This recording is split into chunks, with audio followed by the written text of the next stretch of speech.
Hey folks, welcome to the Dark Horse Podcast live stream number 211, which I believe is prime. I am Dr. Bret Weinstein. You are Dr. Heather Hying.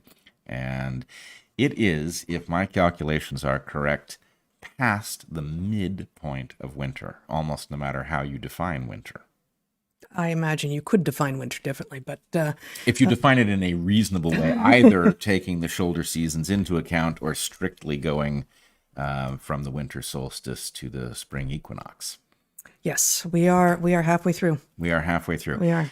Now, I was puzzling through this. You follow these celestial events more diligently than I do, but I was thinking about the question of, initially I convinced myself that the midpoint of the technical winter would be the point at which the day length was changing most rapidly. But then I thought, nope, I don't think that's right. I think it changes most rapidly at the spring equinox. Is that correct? Boy, I'd have to remind myself. I'm not. Is the day length changing the most rapidly at the equinoxes? I think that's right, but it's possible there are little perturbations, oscillations in there, such that you actually have too rapid. But no, I think that's right. I think that has to be right, because do we agree that it is changing least rapidly at the solstices? Yes. Okay. So Yes. then, But there's a question about whether or not there's, just like, seasonality in the tropics. Yeah. Okay. So seasonality in the temperate zone is mostly about hot and cold. But whenever you take students to the tropics, whenever you yourself go to the tropics, you're reminded, okay, so it's not really so much a hot cold thing, because given that day length doesn't vary very much, the closer at all when you're at the equator, you don't expect temperature to vary very much. What does vary, though, and what is often highly seasonal, even in rainforests, which have some wetness throughout the year, is precipitation, is rainfall. And the higher up you go, it may be precipitation hanging as water droplets in cloud forests.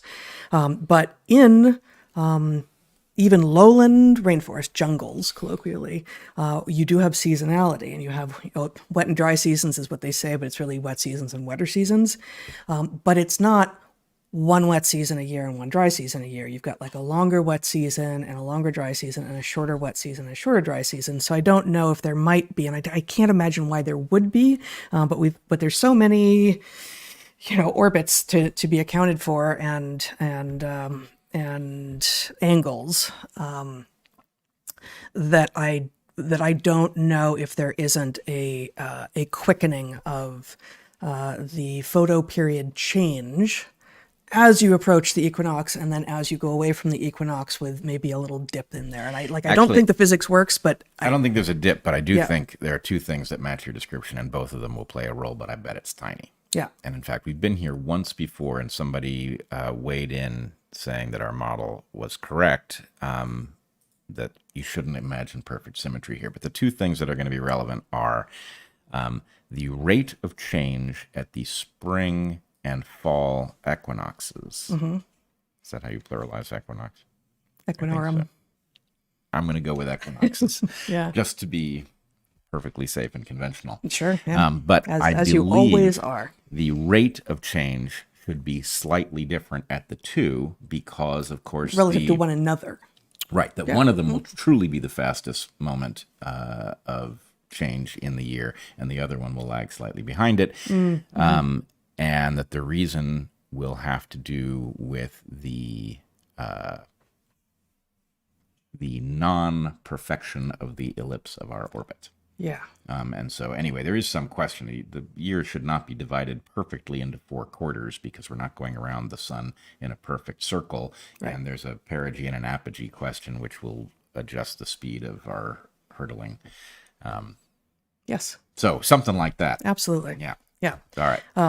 Yeah, but you're right. And we are halfway through winter, more than halfway through winter, and you can tell it is so much later out now at 4:30 at 5 even than it was a month ago, and it feels good. Yeah, well, yeah, the temperature change has been radical from that deep dip to very mild, and now it's a little colder. But... And here, just I don't know. So the D-Minder, the app that we started talking about a couple years ago, when we started getting focused on, maybe there is no flu season, maybe it's vitamin D deficiency season. Right. and you suggested this app, and I do use it. I have not vetted it for accuracy, so that's just the caveat here, the disclaimer at the top. But I was in Portland this week, which is what, 160, 180 miles south of here, something like that. And the DMinder app tells you how many at this point in the year, at this far north, and as far north as Portland, there's no D that can be made at all at any point throughout the day. And it's been several months. The difference in how many days it's going to be before you can make D, according to the DMinder app, in Portland, it's something like 7 days from now, and up here, it's 16 days from now. That's actually a substantial. And I think I have those numbers right. In which case, that's 18 more days a year up here, less than 200 miles farther north, that you cannot make any D at all. Yeah, that's a big difference for a small traverse over the Earth. Exactly. Yeah. That's a really big difference, and it's about the angle of the sun in the sky. The angle, I think the sun needs to be. I think it needs to be above 30 degrees above the horizon before it's possible to synthesize D. Yeah. Yeah. Which I think is going to be, I'm almost certain is going to be about the amount of atmosphere that it has to penetrate before it reaches you. I will also just say anecdotally, I was thinking about the fact that we are halfway through winter, a little beyond now. Should have been something like February 5th would be halfway, I think. If you divide it evenly by calendar. But, given that the months aren't equal lengths, and actually I didn't know we were going to talk about this, but this did occur to me that is summer the longest season given when we set our dates, because there's two 31-month days in summer, and there's no other span of time with two consecutive 31-day months. Sorry, 31-day months. Well, I don't know. There are musical traditions in which summer is considered endless, and I'm very fond of these traditions, though they turn out to be lies. Yeah, but still. But anyway, noble lies, I would say. Yeah, they're good ones. It's sort of a positive sentiment, if factually inaccurate. Sure. But I was noticing there's a lot of that. Us being, halfway through winter. That I believe personally, and I think it is true across the whole family, we have not gotten all of the little nagging colds and illnesses that often accompany this season. For a while. Yeah, and I would say... Yeah, and a lot of people are sick. Yes, a lot of people are sick, and we have been, I can't say that this is causal, but I can say we have been very diligent over the last couple of years about supplementing vitamin D, and I think even more importantly, when you are in a place where vitamin D can be made, doing so deliberately, going out during the right hours, not wearing more clothing than one needs, because the more surface area you have exposed, the better you do at it. And I don't know, could be happenstance, could be noise, but especially given that it's not just one person.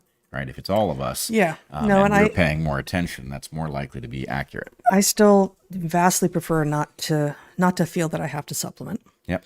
And I do not in the maybe a month on either side of winter, but really not outside of that at all. And I have always pursued the sun. I was never a sunbather per se, but I have always, I cheated my own photo period in graduate school by going south of the equator for my research in the northern winter months, all of this. But I was always prone to laryngitis and colds and a little bit to flu and such. And all of us, and we're taking D, but we're also in this time of year taking C and magnesium and zinc. And these things anecdotally, N-O-4, seem to be working. Yep. I would also say I've been lucky to have traveled. We've traveled some to the tropics in this season, and I traveled with Zach one more time and definitely made use of it vitamin D-wise. But that cuts both ways, because my anecdotal sense is that as much as going to the tropics is helpful, traveling on airplanes is the opposite.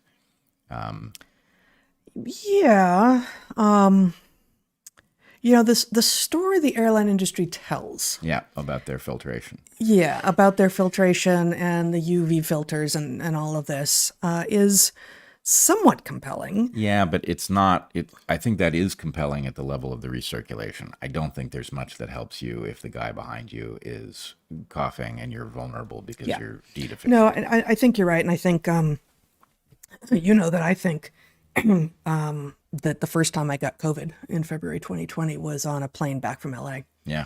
And the guy across the aisle from me who had actually was assigned to the seat that I was in, and I didn't realize that he took my seat because the seat I ended up in was broken. But he had sat in it for a while. I was late getting on the plane. He had sat in it for a while, and he was hacking across the aisle the entire time, and he had been hacking in the seat that I was in and dripping and all of this, and I got super, super sick. So, Yeah. I don't know. Obviously, usually whole plane loads of people don't end up sick, but if you're right in the sphere of influence, you probably do have a chance. Yep. I was reminded of that episode in our family history. Zach also got sick at the same time. Yeah, I'm sorry, love. Anyway, I was reminded, in dealing with all of the various back and forth about whether there was a novel pathogen, if there was a novel pathogen, whether it was actually COVID. I was reminded of that because at the time, COVID didn't occur to us because it wasn't supposed to be present. And Yeah. but here's the interesting fact that I remember. But a month later, I was like, what? Wait a minute. Right. It had to have been. Yeah. But at the time, I remember looking at you two as sick as you were and thinking, having had a history of being very vulnerable to respiratory diseases, I do not want what they have. And I was quite afraid that it was going to be impossible to avoid it being in the same house with you guys as sick as you were. Yeah. And I remember also, it's an odd anecdote, but I was staring at the thermometer. We had one temperature thermometer for taking a person's temperature in the house. And I was staring at it thinking, I should take my temperature and see if there's any indication. And I was thinking, How sure am I that it's sterile? Yeah. Yeah. And, that seems a crazy thought to me. I'm sure I had used isopropyl alcohol on it, but you guys were anomalously sick even before we were thinking COVID had anything to do with this. Right. And, the term that ecologists use for organisms that can survive or indeed thrive in extraordinary circumstances are extremophiles. Yep. And especially since we didn't know what this was. And, there's still a question as to, how robust the thing is and, maybe what thing it is. Yeah.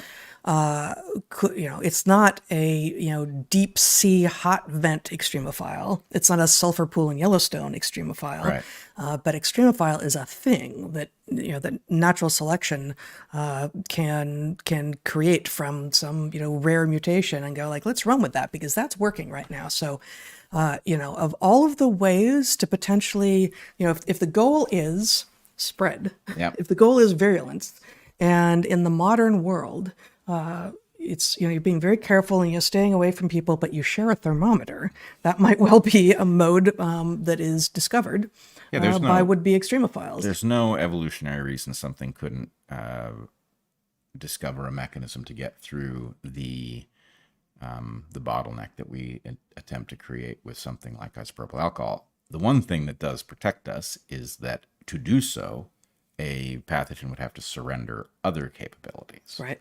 For reasons of trade-offs. So, I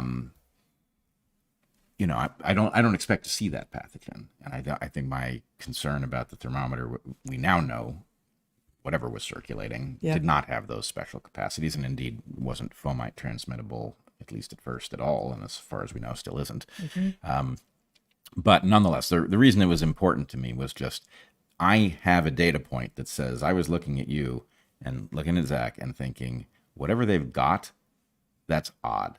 This is not the normal thing that people have. Now, could be an anomaly, but there was something weird about it even before we were thinking in terms of SARS-CoV-2. No, and it's worth thinking. If probably probably at that point, I don't remember exactly, but probably we could have afforded another thermometer. Sure. And, you know, you don't get two of everything that you might possibly share within a household. There's there are reasons that people live together beyond wanting to be in each other's company, and some of those are economic ones, right? So you don't need more thermometers. Right. However, thinking it through and thinking through, like, okay, this risk seems low. On the other hand, if I'm wrong and I get this sickness, those stakes just went so high that maybe it's just worth not taking that risk. Actually, right? I now even remember better what I was thinking, because I was looking at this thermometer, right? And it wasn't a glass thermometer. It was one an of these electronic one. And so there was a seam where the metal tip intersects with the plastic. And my question was, all right, is there any way that a pathogen could get in there and not be touched by the isopropyl alcohol? Right. Now, obviously, if you soaked it in the isopropyl.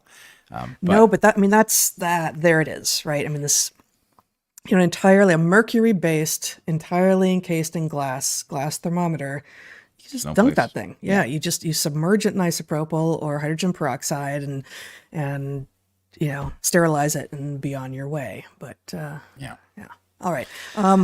Not really the top of the hour anymore, No. I think we need to get to our ads. But I just want to say we're live streaming on Rumble. Please, whether or not you tend to watch or listen on Rumble, please come over to the Dark Horse channel on Rumble and join there. That actually helps us out. We're trying to get to 100,000 subscribers by middle of April. Yeah, it helps us, free to you. Yeah, free to you. And then also, there's lots of stuff going on at our locals. Which there's a watch party right now, and you guys have put up a lot of what you did in Panama up there behind our locals paywall. So consider joining us there. And there's good stuff, and there will be more stuff put there. I would just ask one other thing. I try not to pay attention to this, but I am crawling and have been crawling towards 1 million Twitter followers forever. Right? It's been very, very slow for some reason that does not feel organic, but maybe it is. Thumb on the scale or an ass on the scale? It could be something like that. But anyway, if you haven't followed me on Twitter, I'd appreciate that one as well. Also free. And if I'm going to say impertinent things all of a sudden, that's going to be the spot. Yeah, sometimes here. Occasionally. Yeah. Okay, so we only do 2 Q&As a month at this point, and there's not one today. When they do happen, they're also on local. So again, another reason to join us there. And then we're just going to do our ads before launching into the rest of the show. We, as always, have 3 sponsors whom we carefully vet and choose, and so you can be sure that if we are reading ads, we actually truly vouch for these sponsors. And so without further ado, you are first. Yeah. All right. You can tell because it says our first. Yeah. No. If had I read it ahead of time, that would have been the thing. But our first sponsor this week is MD Hearing. We have friends and family who have hearing loss. There's a good chance that you do too. While we don't have a need for hearing aids ourselves, we have a good friend who does. We asked her to assess MD Hearing's newest product carefully and honestly. Her testimonial is at the end of this ad. MD Hearing makes high-quality, simple, and effective hearing aids for a tiny fraction of what most hearing aids cost, helping bring audio clarity and capacity to people who might not otherwise be able to afford it. MD Hearing was founded by an ENT surgeon who made it his mission to develop a quality hearing aid that anyone could afford. MD Hearing is an FDA-registered rechargeable hearing aid that costs a fraction of what typical hearing aids cost. MD Hearing's brand new XS model costs 90% less than clinic hearing aids. You don't need a prescription, which also means there's no middleman. Here's the newest testimonial from our friend who has substantial hearing loss and who relies on hearing aids. We asked her to try MD Hearing's newest product, and this is what she said. MD Hearing Aids, new XS hearing aids. MD Hearing's new XS. Yeah, see? It's an editing error. MD Hearing's new XS hearing aids are powerful energy. Neo. Excuse me, drop the relevant word though. It's called the Neo. The Neo XS hearing aid. Follow the white rabbit. Do it, man. All right, I'm now going to read. You think if I read all the words on the page, it'll be right? I think it's fine. Okay. Yeah. MD Hearing Aids' new Neo XS hearing aids are powerful, energy efficient, and tiny. Wow, that felt good. They come with settings for quiet, social, noisy, and restaurant situations. The battery life is over 18 hours with a short recharge time. The restaurant setting actually works better than the restaurant settings on my far more expensive pair, amplifying sound within several feet of me and muffling sound in the rest of the environment. Wow, it sounds like I could use them. I hate noisy restaurants. All right, back to the testimonial. Yeah, that's good. Yeah. What? Maybe you should. Maybe I should. I also tested them in a room with a white noise generator, in Discord voice chat, and on phone calls with and without speakerphone. As with the previous sets I've tested, the only significant difference between these and my usual set, hearing aids that cost about 12 times as much, is smartphone integration with app control. With that single exception, MD Hearing Aid is making all the hearing functionality of very expensive hearing aids accessible to everyone. All right, end of testimonial. So if you want MD Hearing's smallest hearing aid ever, go to shopmdhearing.com and use promo code DARKHORSE to get their new $397 when you buy a pair offer. That's shopmdhearing.com and use our promo code DARKHORSE to get their new $397 when you buy a pair offer. Wow. Excellent. Okay. Not excellent at the reading level. Excellent at the quality of the hearing aid level. Yeah. Yes. So we hear. So we hear. That's a pretty good slogan right there. Yeah. Yeah. So we hear. All right. Our second sponsor this week is Helix. Helix makes truly fantastic mattresses that are supremely sleep enhancing. And while I am going to read this ad straight after this, I will say that I was away for 6 nights and I came home and slept on our Helix mattress last night next to you, and it was such a relief. It's so great. Such a great mattress. Part of that was about being back with me. But Absolutely. And then, yes. And then it was disenhanced. What's the word? wow, disenhanced. That may even be a new word. Yeah, by the cats who were very grateful to see me, who tried Yeah, to I am pin not me a down. good substitute for you when it comes to those cats and their preferences. Yeah. So, but even with the cats and their preferences, the mattress made for an excellent night's sleep. Have you ever been traveling? Yes. I have. And climbed into bed only to discover that the mattress wasn't comfortable? Yep. Conversely, have you ever experienced the feeling of relief when you discover a great mattress, one that lets you sleep comfortably through the night? Helix is that mattress. It's amazing what a difference it makes. Helix Sleep is a premium mattress brand that offers 20 different mattresses based on your unique sleep preferences. Take the Helix Sleep quiz online, and in less than 2 minutes, you'll be directed to which of their many mattresses is best for you. Do you sleep on your back, your stomach, or your side? Do you toss and turn or sleep like a log? Do you prefer a firmer or softer mattress? All these are taken into consideration with the Helix Sleep quiz, and they have special mattresses for big and tall adults and one for kids as well. Once you found your perfect mattress, it's shipped straight to your door, free of charge. Then you'll have 100 nights to try it out without any penalty. If you love it, which you probably will, they've got 10 to 15-year warranties on all of their mattresses. Every Helix mattress combines individually wrapped steel coils in the base with premium foam layers on top, providing excellent support for your spine and comfort for all of you. Helix has been awarded the rank of #1 mattress by both GQ and Wired magazine. Helix mattresses are made in America at their very own manufacturing facility. They're built for human bodies and built to last. Helix also supports military, first responders, teachers, and students by giving all of those groups a special discount, not en masse, but individually. We've had our Helix mattress for well over a year at this point, and look forward to it providing us with years more of excellent sleep. Helix is offering 20% off all mattress orders and 2 free pillows for our listeners. Go to helixsleep.com/darkhorse and use code HelixPartner20. This is their best offer yet, and it won't last long. With Helix, better sleep starts now. It is an awfully good mattress. Yeah, it just is.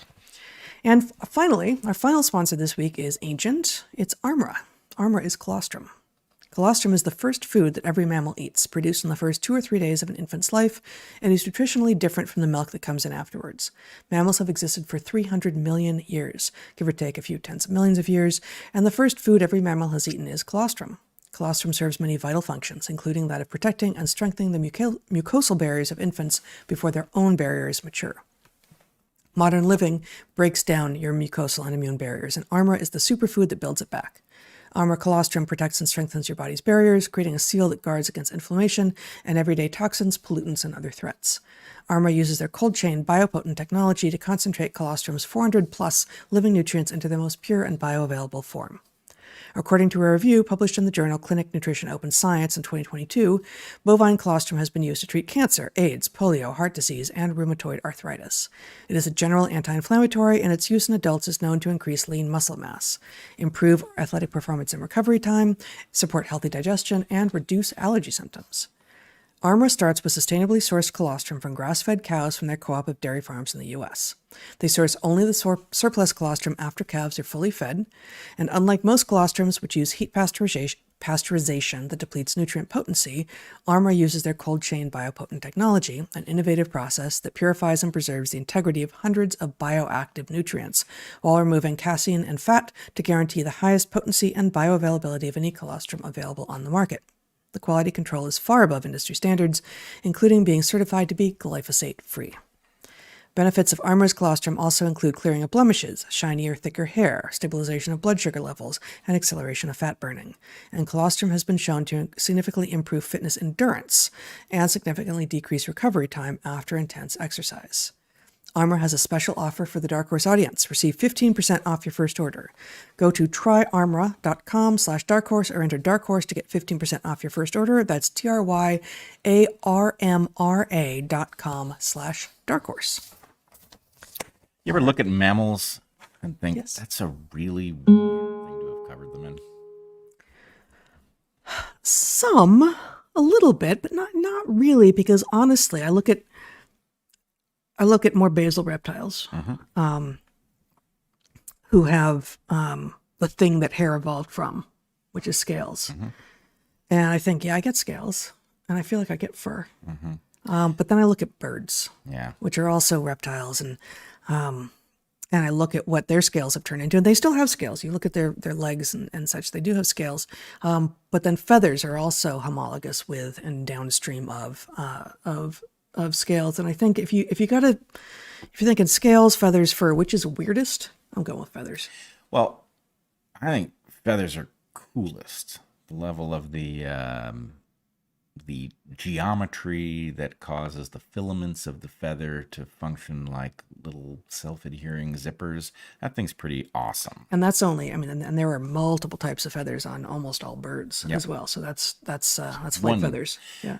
Flight feathers. I think those are like primaries. Yeah, well, I'm not an expert on the many different kinds of feathers. There are lots of downy feathers that don't have that thing on them, but then there are also lots of different kinds of feathers on a flighted bird that do the zipper thing. But anyway, the thing that weirds me out about fur is the huge amount of surface area to it. Yeah. Right? You ever rinse a paintbrush? It takes forever to get the paint out of it because you've got all of these cylinders covered in paint on all sides. Or hair. Yeah, same kind of thing. Like, why does this take so long? Right. Yeah. So why would, if you had an animal that was in danger of getting into something gross, Maddie, why would you want all that surface area where that stuff can stick and be hard to get off? And then also it provides a landscape for parasites and, obviously creatures with scales and creatures with feathers have those parasites too, but it seems to me that they kind of go but in between. Like ticks will go in between scales on a lizard and such. But yeah, fur, things can really get burrowed in the fur. It also provides an environment for olfactory communication, though. And inadvertent olfactory indicators of what kind of gross things you might have rolled in. Maddie? Sure, if you're a mammal who's going to go into an old factory, you would want it. Uh-oh, you're giving me that look. Sorry, I just, auditorily it. Yeah, it does. It had to be said. And actually, you just add a D in this case. So that's all you got to do. If you have a spare D lying around, you just put it in an old factory and you're off to the races. But the other thing is, isn't it just... Okay, it's primarily, I want to say primarily, it is one of the main, I don't know if it was the driving force in the evolution of fur, or it was one of several contributing factors, but thermoregulation. Fur is great. Creates a boundary layer. It's lovely when it's dry. And the problem is that an animal that's doing a perfectly good job thermoregulating, a cat that gets wet, right, suddenly has a problem thermoregulatorily speaking. Yeah, I guess I don't know, and I don't know that anyone knows. I don't know. Fur is not going to tend to fossilize very well, right? But there's some extant mammals and relatively late arriving on the scene that even when wet, their fur still has a high insulative capacity, like sheep. Right? Yeah, or otters. Well, but otters is different. But sheep, like the wools of sheep and goats, like cashmere goats and lots of sheep with all the wools, still do great even when wet. And you know this if you wear wool and you got like, well, I'm gonna if I don't have a way to keep the rain off of me, I'm going to be warmish far more than if I wore cotton, for instance. But I am going to smell like a wet sheep. Like that's no matter how merino it is, like how much they try to strip all the sheepiness of it, you're still going to smell like a wet sheep when your wool gets wet. But otters do a different thing. Yeah. Right. They actually have a layer of air. The fur is so dense that the water can't get to the skin. So it keeps so there's the water. not even air. So, it's just okay, but I mean that proves you can adapt fur so that it does something amazing in terms of thermoregulation with respect to water. But presumably the early mammals didn't. We've all looked at a wet cat and thought, oh, that's a pitiful looking creature, right? This has gone from this sleek, amazing, triumph of evolution to a pitiful, critter until it dries out. So I don't know. I'm a mammologist, as you know. I do think it was an odd choice and not a perfect one. Yeah, and then of course you have the fact that we are in some anthropological circles known as naked apes. Yeah. And whenever this would come up when we were still professors, when I would say this, I would get students being like, "But we're not naked. We have plenty of fur." Like, no, well, okay, there are spots, right? Yeah.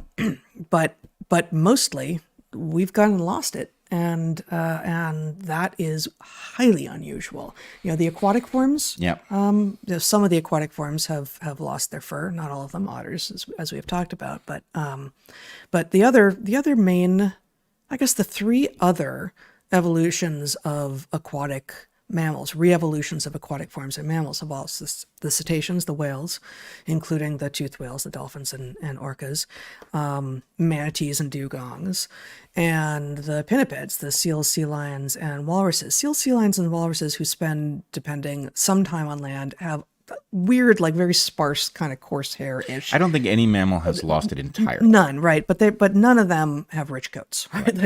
They're mostly furless, mostly hairless. And who else? Naked mole rats. Yeah, and then the bat Centuria senex has lost it from its face. There are lots of places where it's disappeared, but yeah. But even, I don't know how much we actually now know about why our lineage did lose so much of its fur. But I take it actually to be an indication of exactly the thing I'm pointing to here, which is that we got a better deal by being able to use the fur of things like sheep or skins of other animals or whatever, that gives us more, it gives us a higher return on investment than having a fur coat of our own, which you're stuck with when it's hot. You can obviously have a different coat in the summer than the winter. Lots of creatures do that. But being stuck covered in fur all the time has downsides. And we, because we can technologically substitute something, don't suffer from all of those downsides. I wonder, I don't know if this is in the literature or not, but with primates, all but us, of which have fur, although some of them have bare patches, you have a reduction in the sensory focus of the rest of mammals on olfaction. Our noses shrink and our eyes get bigger and they move to the front. So you have frontations, you have binocular vision now. And for all the rest of mammals, olfaction was really a primary way of communicating, and we don't do it as well. We don't sense smells as well as other mammals. And as I mentioned earlier, hair is, in the places that we've retained hair, actually, underarms and groins, they do accumulate secretions that have odors associated with them that do communicate to other individuals. And they things about broadcast it really effectively and they because broadcast very so much effectively. But I surface wonder area. if the loss of hair doesn't mean that we're broadcasting less of that than we would have been, which is useful if we are hunter-gatherers, which we were for a very long time. And if we can't detect our own smells as much because our noses have shrunk and our eyes have taken over all that brain real estate, then it would be useful not to be spreading odors that we can't tell because we would get in the way of our own hunt. Yeah, I like it. Probably untestable.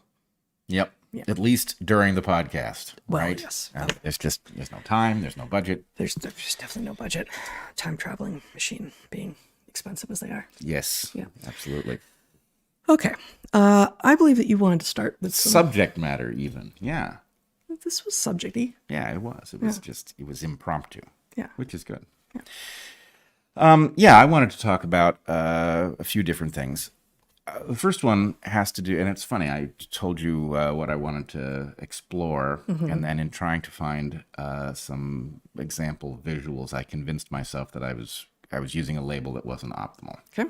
So what I wanted to talk about Take was that word out of my notes. what I have been calling overfitting.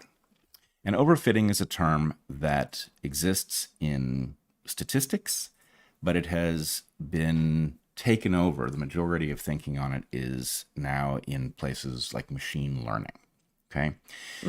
And so I'm going to say a little bit about what overfitting is, and then I'm going to say why I don't think it's the right term and suggest some others. Overfitting, you want to put up that visual, Zach? Overfitting is a question. So this is in a modeling context, and the idea is so those dots are a scatter of some phenomenon. And in this case, this is a hypothetical example, the dots have a kind of curve to their distribution, but there's also a lot of noise. The dots don't all land on the curve, and this is the way data in a complex environment almost always is, because so many different factors impinge on the distribution of the data points.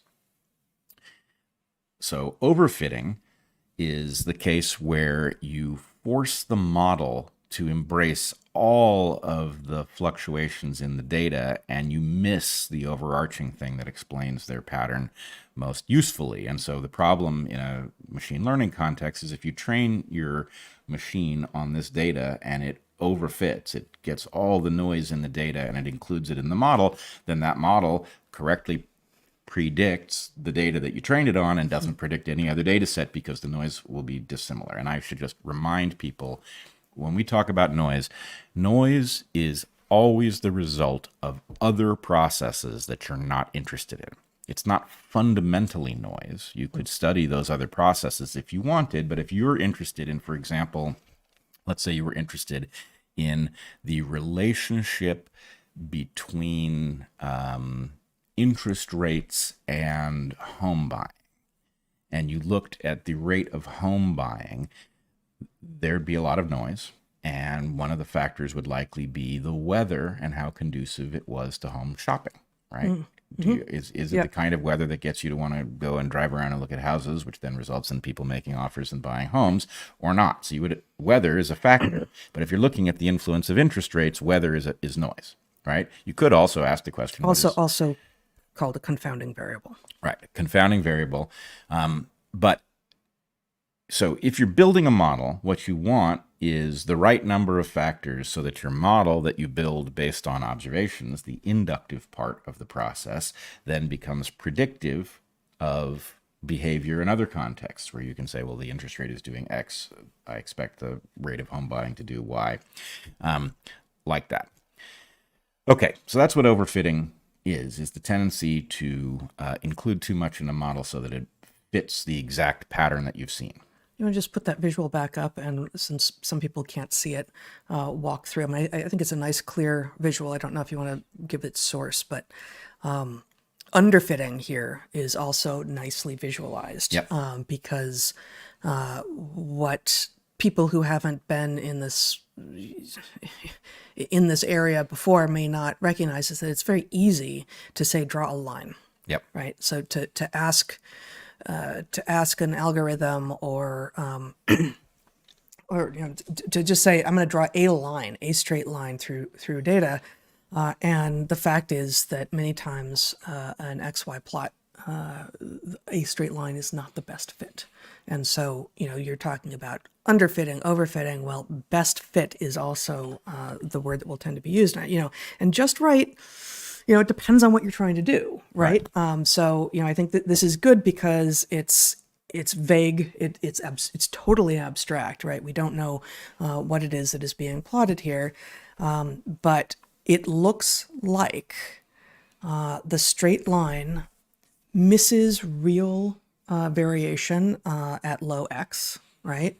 And the overfitting line captures way too much variability that will probably render that unuseful, as you say. So let's actually, this is obviously not a real graph of anything, but let's throw something at it that has such a pattern so that you can see why this is important.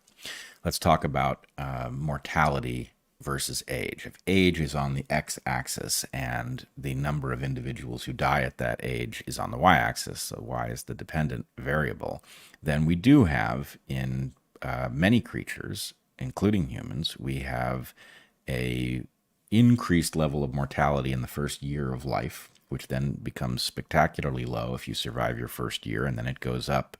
It doesn't go up exactly the way this graph does, but the point is there's a curve to it that does have higher mortality at the very beginning. It drops to a minimum, and then it climbs over the course of life. And if you decide that what you're looking for is a line, you will get an underfitting situation where you miss a very real pattern, which is the vulnerability of neonates. If you... And indeed, infants up to about a year. Yeah. Right. And so then if you were to graph a particular population's rate of death, you would have things, there'd be disasters. There'd be accidents, even healthy 25-year-olds die sometimes. Sure. You could have, bad trends on TikTok that result in people falling off of crates, whatever the noise is. I mean, that was a thing for a while. Crates? Yeah, people were stacking those plastic crates. I don't know what the crates are actually used for, but they're... See, now the herpetologist in me heard KRAITS when you said that. Like people are standing on piles of writhing venomous snakes. You wouldn't want to do that. No, TikTok does not allow that sort of thing. For one thing. No, they're piling crates. Okay. They're piling crates, however. CRATES, yeah. Milk crates, for example. So anyway, you don't want to overfit. You don't want to underfit. What you want is a model that captures the important trend, and the outgrowth in machine learning and models that are not machine operated to the extent that still exists is that it's predictive of data sets you haven't yet seen. Right? It's predictive of novel data, not just matches the data that you fed into the thing. Because how useful is that? Right. Okay, so that's overfitting and underfitting. Now, the thing that I've been describing as overfitting is the tendency of people in a non-machine learning, non-statistical context to see in data, or by the way, this is a pet peeve of mine. I haven't said this out loud, I don't think yet, but almost always when people say data, they would be better off saying evidence. Data is a kind of evidence, but it is not the only kind of evidence. So you're safe if you say evidence, even if you mean data, but you're not safe the other way around. In this case, since we are actually talking about data points, data is a defensible term. But in the context of people who have a belief about the world they are interacting with, there is a tendency to force the observations to match the model. Right. So that is not a perfect fit for overfitting, because in the case of overfitting, you're talking about matching the model to sample data and it failing to predict new data. And in this case, what you've got is people who take every new observation and they force it to their model. So I'm going to propose that the right term for this is going to be either shoehorning, right, forcing things into a pattern that they don't fit, or straitjacketing, where things observations that should falsify your model actually are unable to escape it. And I want to point to a particular one of these. My guess is this is a general category and that those terms are generally useful, but the one I see is actually one I have a little sympathy for. Okay, so here's the setup. Yeah. We don't know how to deal with collusion. I'm avoiding the word conspiracy because it has so many bad connotations. But if we say collusion, collusion is conspiracy.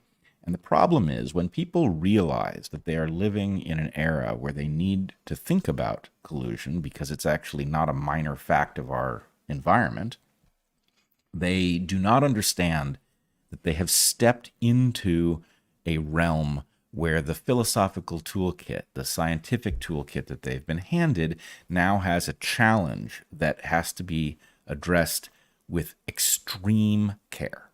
And the hazard is this. Boy, I was not expecting to go this deep into the philosophy, but let's take Occam's razor for a second.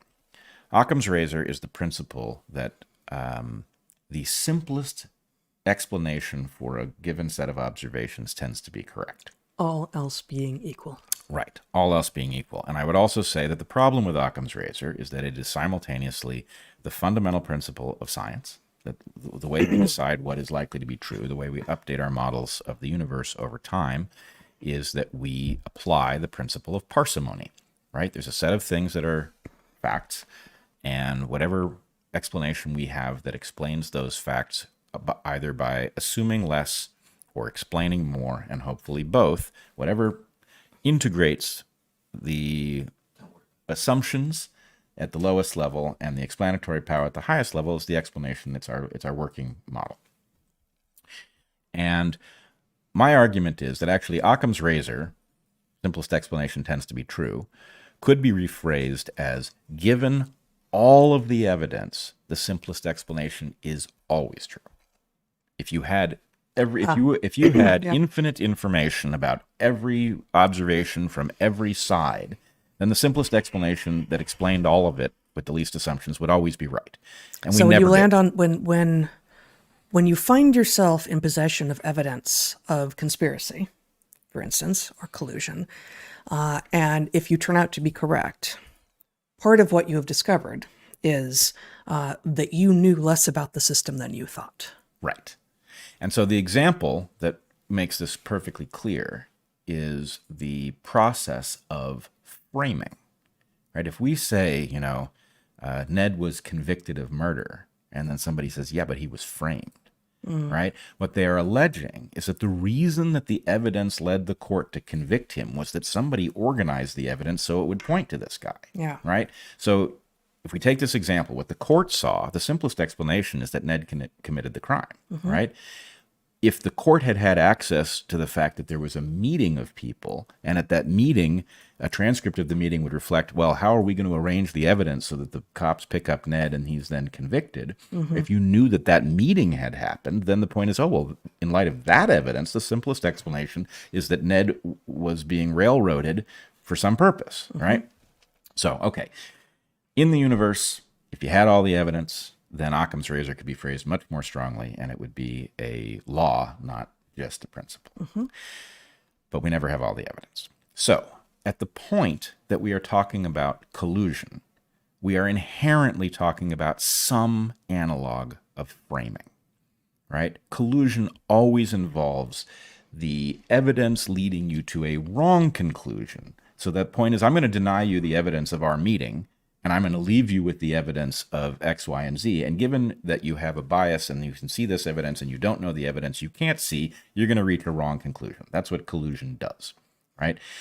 So at the point that you come to the conclusion, right or wrong, that collusion may be an important feature of the environment that you're operating in, you have to become suspect of Occam's razor, because the question is, well, why is that the simplest answer? Is that the simplest answer because it's really the simplest answer, or is it the simplest answer because I'm standing where I'm expected to stand and I'm processing the information that I'm expected to look at? Okay, so, okay, that's great. So now you've got people who are interested in collusion who are aware that Occam's razor may be misleading them. Occam's razor as it is phrased, not as it is actually true in the universe with all the evidence available. So what do those people do?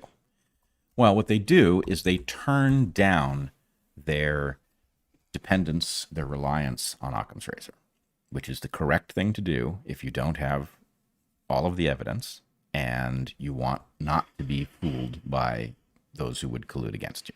You get more creative in allowing your brain to make connections between things. 100%. You free yourself from the normal rules of logic in order so that you could see what might be going on. And there's nothing wrong with that. That is actually necessary.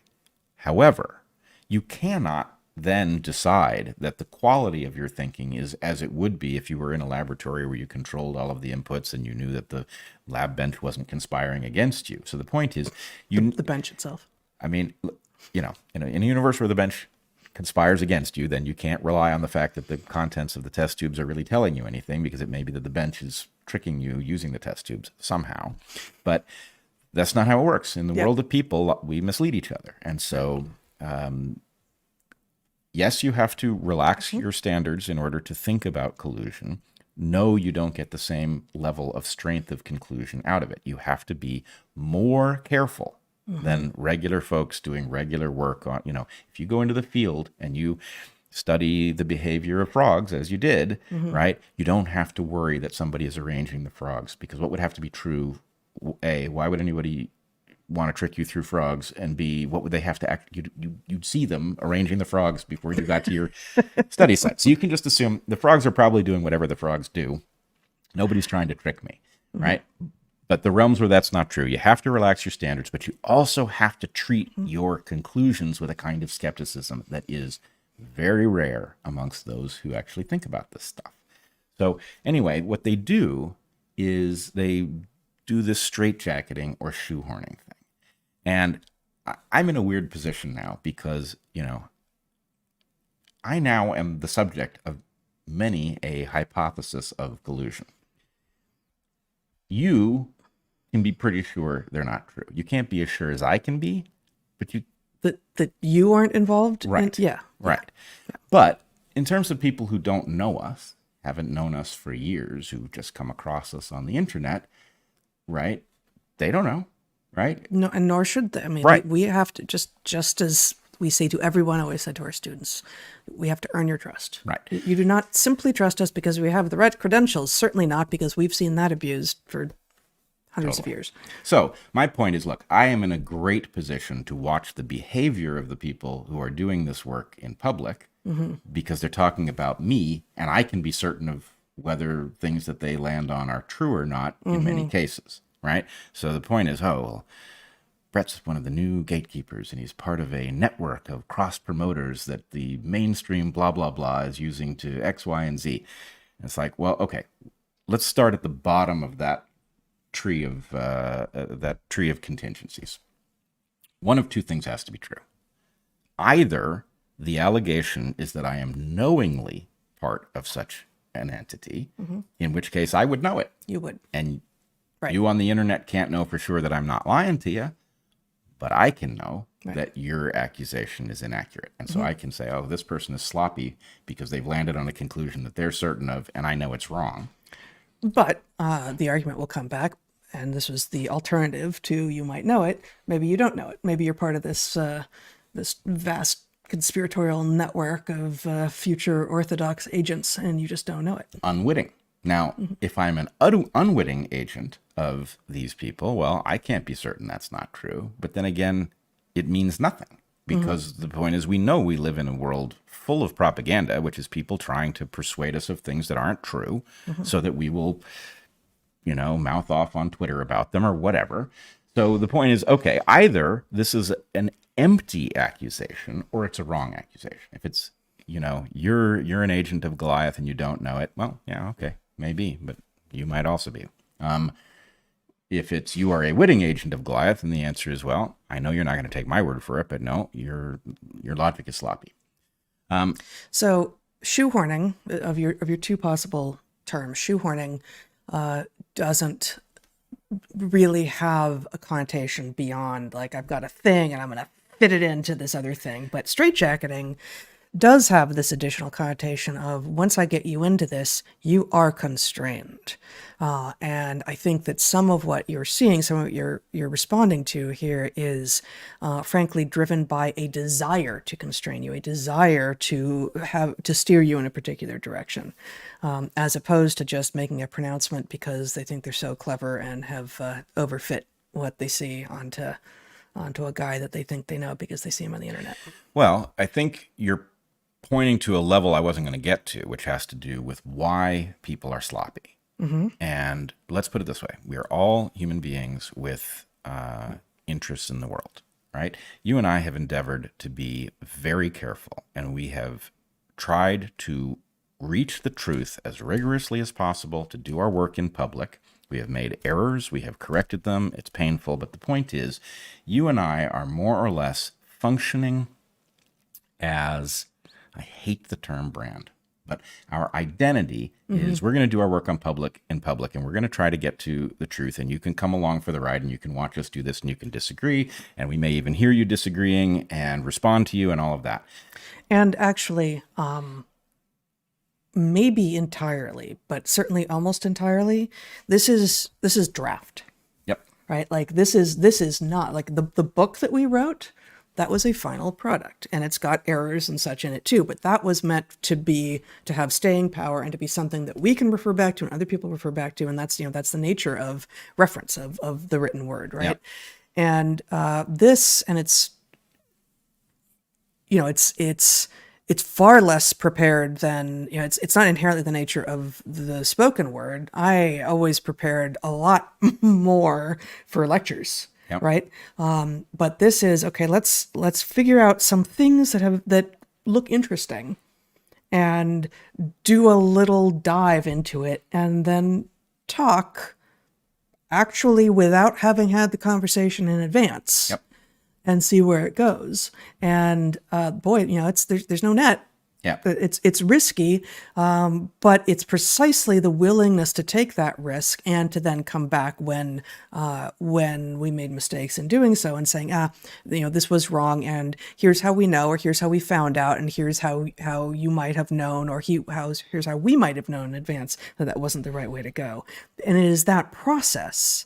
I mean, that is what the phrase teaching people how to think, not what to think, means. Yep. That's what it is. Let's let people in on the process by which we try to discover what is true. Yep. Here we It go. is dialectical exploration, which is messy as can be. But the point is, you're not getting my perspective. You're not getting your perspective. You're getting the dialogue that happens as we try to hash out what is being said and what its implications are. But here's the point. You and I, there's no point. I could write a script in which it would be true, but there's no point if your identity is dialectical exploration, if that's the reason that people come to your channel, if that's the reason that people choose to support you, there's no point at which diverting from that program and embracing something you know to be wrong makes sense, right? Even if you're going to lose a bunch of standing for admitting some major error, it's always better, because you don't know what we're going to be talking about 2 weeks from now, to get back to the place where people rightly trust you because they know you're honest about owning up to your errors. So our incentives are well aligned with a public that wants to know what the hell is going on, right? Doesn't mean that what we're seeing is accurate, but it means that our motivation is not divergent from your motivation for tuning in, right? We are aligned in this regard, right or wrong. Okay. I don't know what the motivations are for the people who are engaged in the shoehorning and the straitjacketing. Some of them seem to be incapable of accepting that others are seeing the same picture. And so the point is that person's not really seeing it. They're motivated because they're an agent of Goliath, and Goliath, blah, blah, blah. So the thing that I watch happen is there is an embrace of a model which facilitates the shoehorning and the straitjacketing and produces a kind of unfalsifiability. So the term I'm going to introduce here, which we've talked about before, is limited hangout. Okay? So if you say Bret is a limited hangout, What that means is that somebody, in an effort to prevent people from waking up, is going to provide you with something that contains shocking elements of the truth, but that there's a cap on how deep the truth goes, right? So you could imagine that there's some job in which what you do is you present a sanitized version of the truth that prevents the really explosive stuff from emerging. Now, on the one hand, do I believe that limited hangouts exist? Of course I do.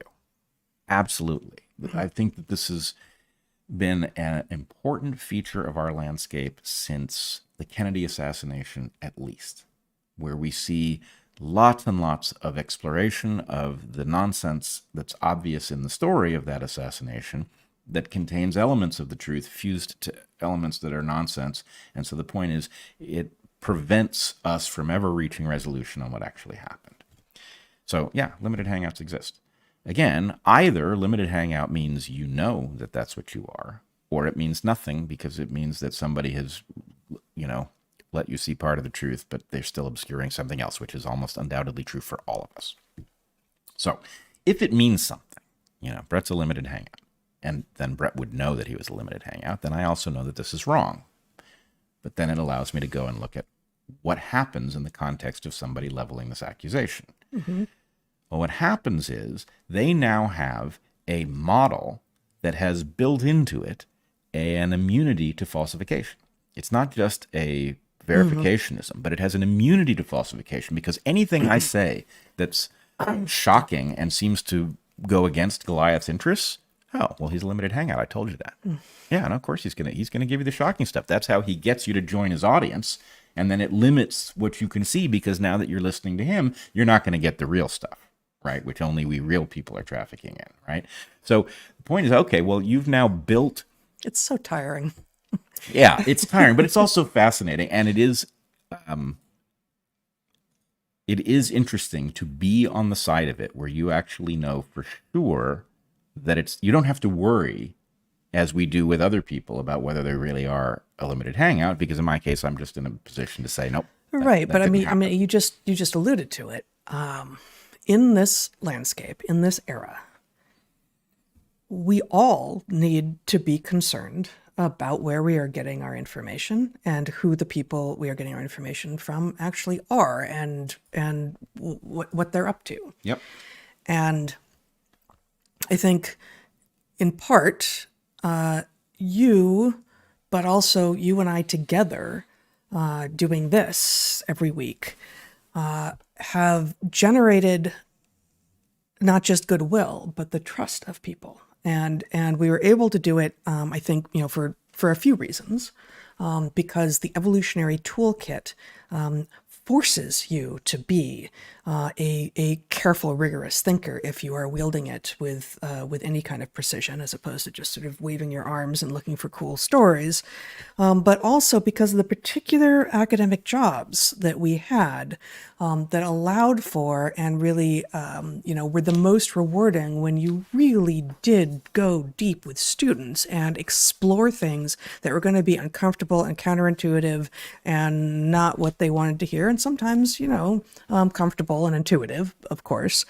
But that means that we have a sort of a toolkit that has history, and that most academics don't have that because it's never really expected of them. And one thing that has been said many times, that has nothing to do with us in particular, in fact, it goes the other way, is that conservatives, until the colleges completely broke down, say 10 years ago, 20 years ago, conservatives in college, undergraduates, maybe emerged with college degrees being able to think somewhat more rigorously than liberals in college, at least if they were getting degrees in like the social sciences and humanities, because their beliefs were put to the test over and over and over and over again. And that makes you a better thinker. And that should be less true over in the sciences, where your politics should not impinge on what ideas that you are having that are being put to the test. But of course, that's a pure world. It's not quite like that. But I don't know if that's exactly the case at most colleges now, because they're all so broken. But anyone who has had to defend what they believe to be true from a wide variety of people who is therefore being leveled up by being forced to be a generalist even if they weren't before. Because even if they think of themselves as someone who is very much a specialist, if I have to respond, if you're Luca Turin and you are he's trained as a chemist? What is he even trained at? Like, if you're I think he's a chemist. Yeah, if you are Luca Turin and you have almost certainly discovered the actual mechanism of olfaction, which is not the mechanism of olfaction which some people received the Nobel Prize for, but if you have actually discovered the mechanism of olfaction and you go to professional meetings before they stop inviting you, and you go to, you go to various places where you're invited, and you enrage the people in the audience because it doesn't fit with what it is that they are sure is true, you start getting questions from the physicists and from the biologists and the biochemists and from all of these other people, and who have backgrounds completely different from you, and they think they've got the gotcha questions, and if they never do, everyone should be more and more convinced over time that maybe you're onto something, and you, as Luca Turin in this story, become ever more adept at understanding the scope of the scientific story that you actually are sitting on. Yep. And there is something very powerful in every one of these cases about what happens when there is no script, when there's transparently no script, because what you're involved in is, and there's a scene in The Emperor of Scent, the Chandler Burr book about Luca Turin. Right. There is a scene where Burr, as the journalist, is reporting on Luca Turin facing a hostile audience asking him questions, and the level at which he is a virtuoso in answering them, because he has been through every piece of logic. Any question that they're asking is something he's thought about a dozen times, and he knows why it's not a devastating question. And so he's just volleying the stuff back and forth. And, it's quite clear that, it'd be one thing if somebody scripted Luca Turin to be a would-be genius who knows the answer on some topic, and it's not what the mainstream says, right? You could script that so it would look like that. Right. But what you can't do is make it function like that in a hostile Q&A. And this is so far afield here, but this is often how Hollywood and other literary forms get the nature of genius wrong. Right? They when they put especially scientific geniuses up on screen. Oh, right. And they're clearly on script.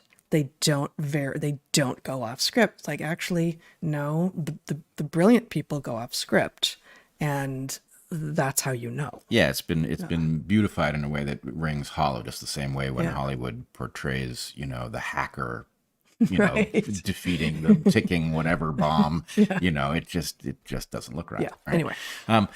But okay, so you've got this model, and you've got people. The model is built so it doesn't require any effort. Anything that goes against your model gets shoved into the, well, of course they would do that. That's how they get you through the door. Yep. And then anything that goes, with your expectation that they're not seeing the full picture is, well, of course, that's their purpose as a limited hangout. Right. So anyway, the point is, look, that's just sloppy.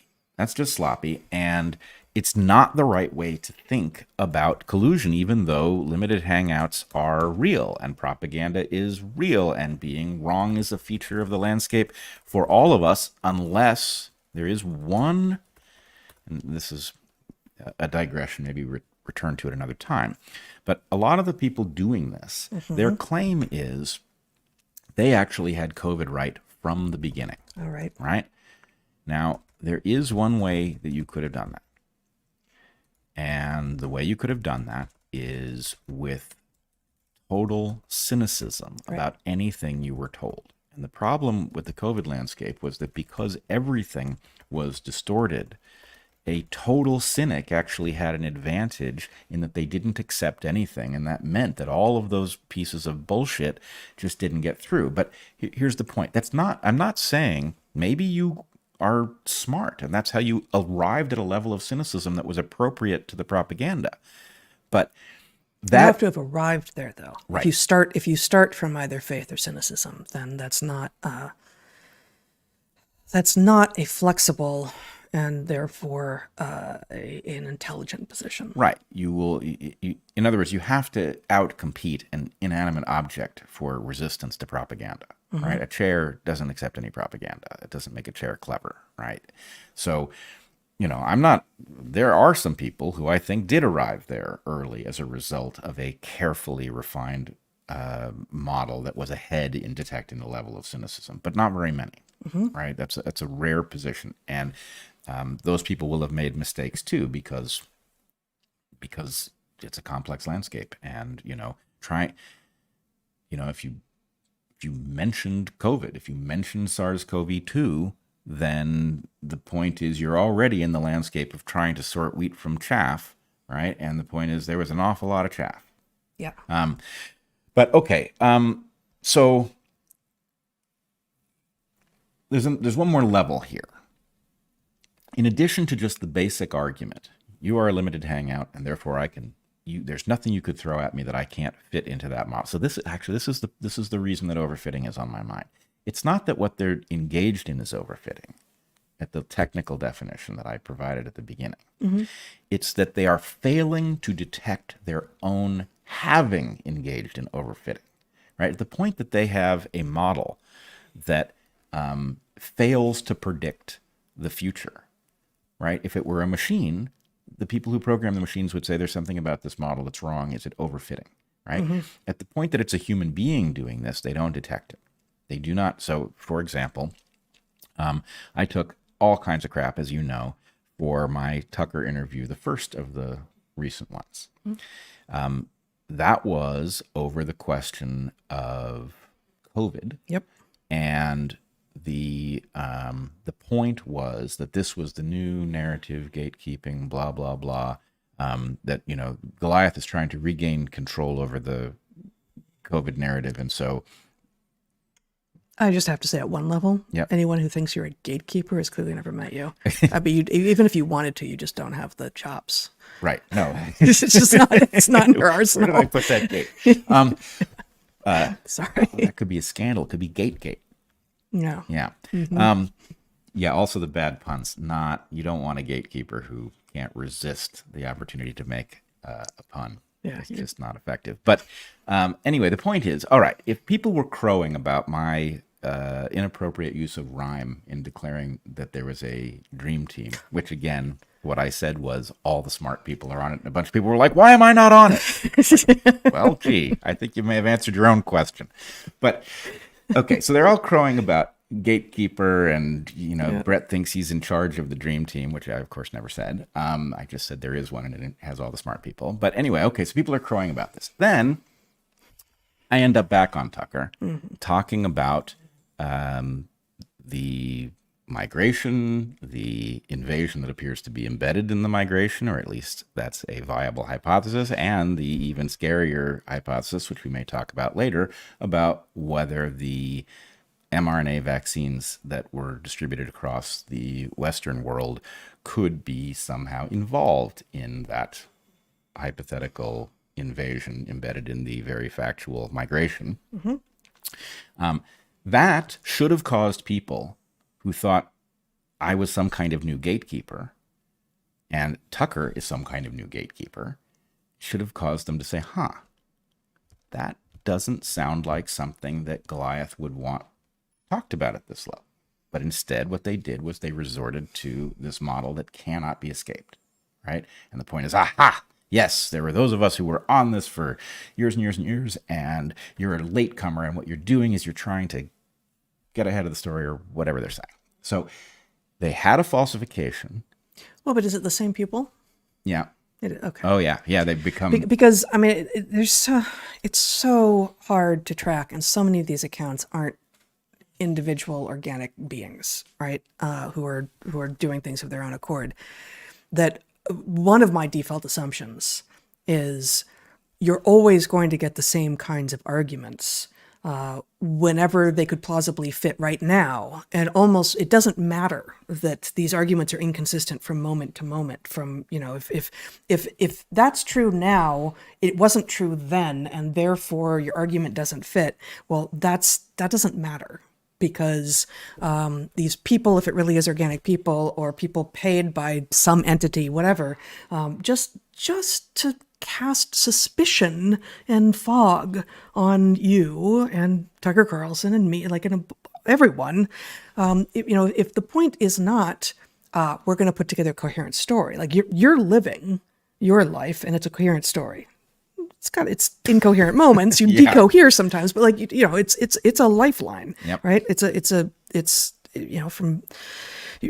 one timeline, and it feels obviously like anything that comes at you, and we've all experienced this. People with 5 followers on whatever social media platform they're on have presumably experienced this. Like some person comes in from outer space and makes some comment. You're like, well, that's not.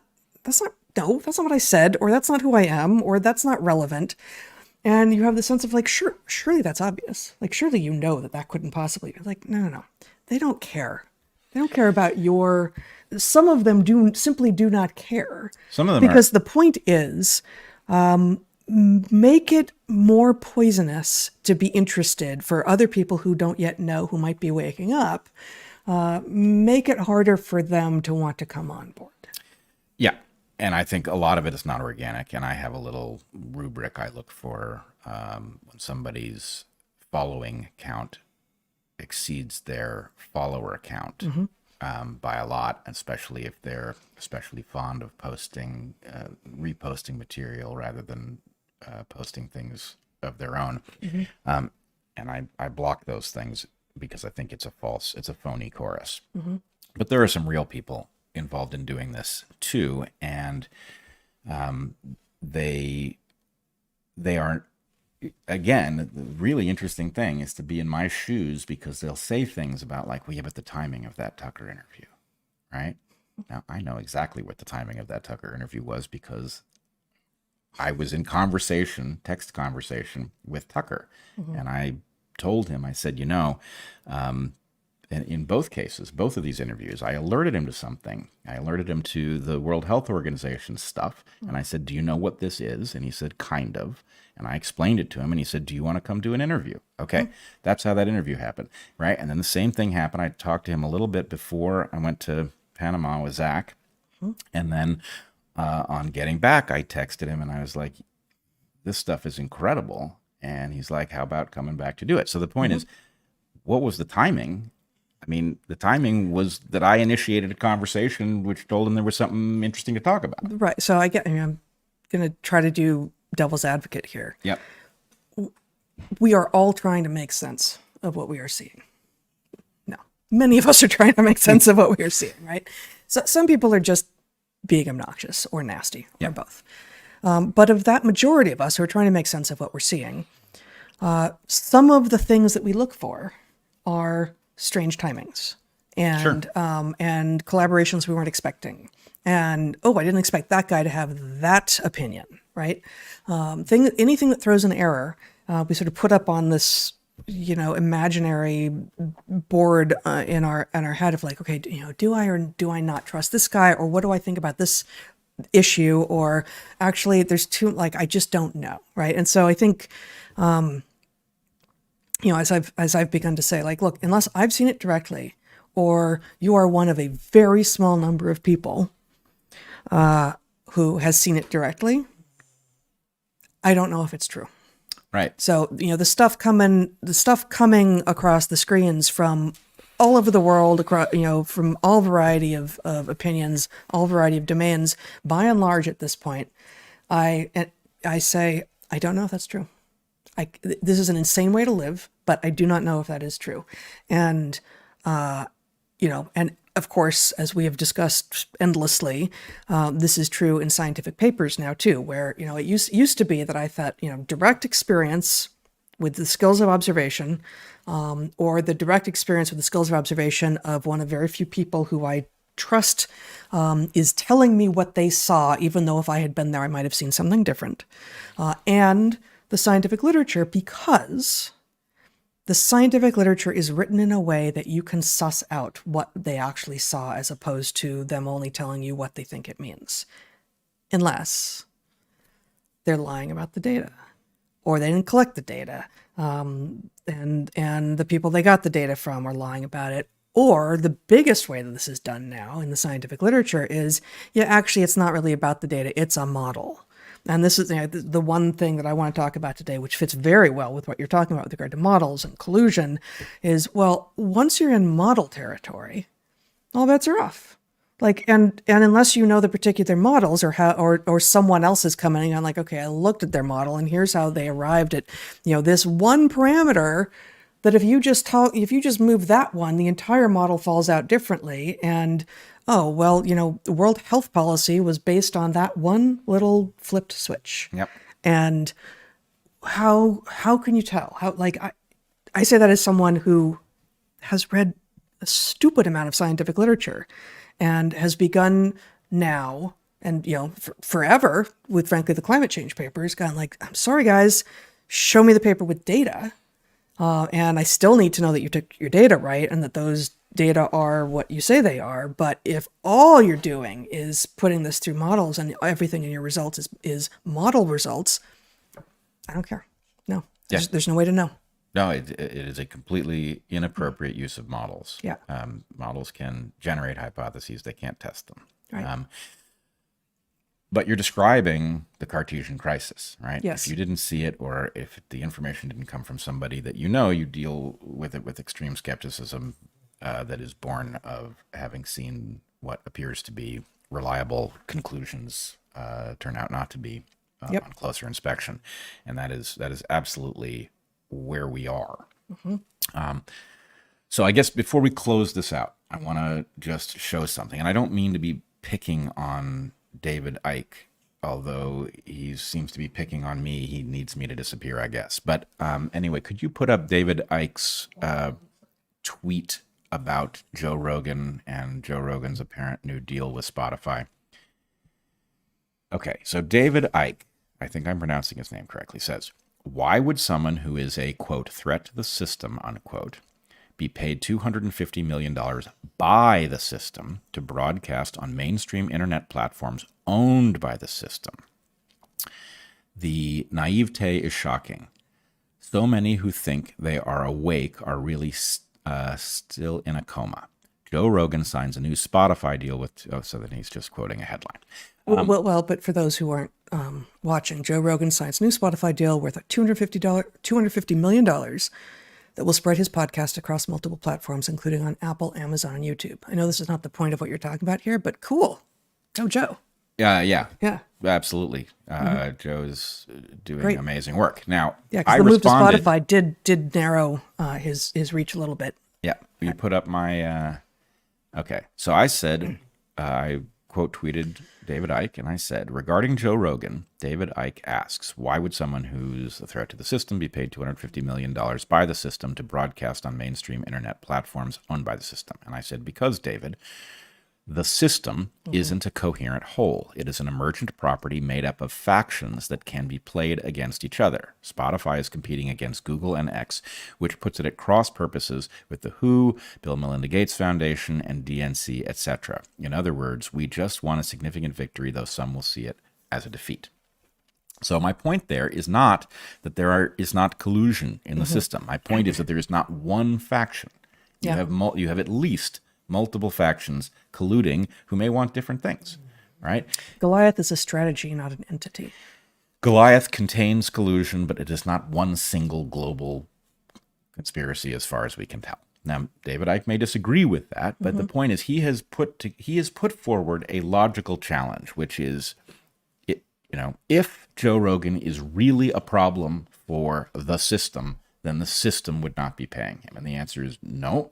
That's not true, because Spotify is a corporation. Is it part of something else? I don't know, but it's at least a corporation. And making a deal with Joe Rogan that brings in a profit may function against the interests of the DNC. It may function against the interests of the WHO, but the point is that is not evidence of some grander thing in which Joe Rogan is really a part of it, even though how many people, I mean, do you really want to have gone to battle over COVID and not have Robert Malone reaching an audience of 10 million people? Right? It's a loser of a battle, right? Mm-hmm. That was a major victory.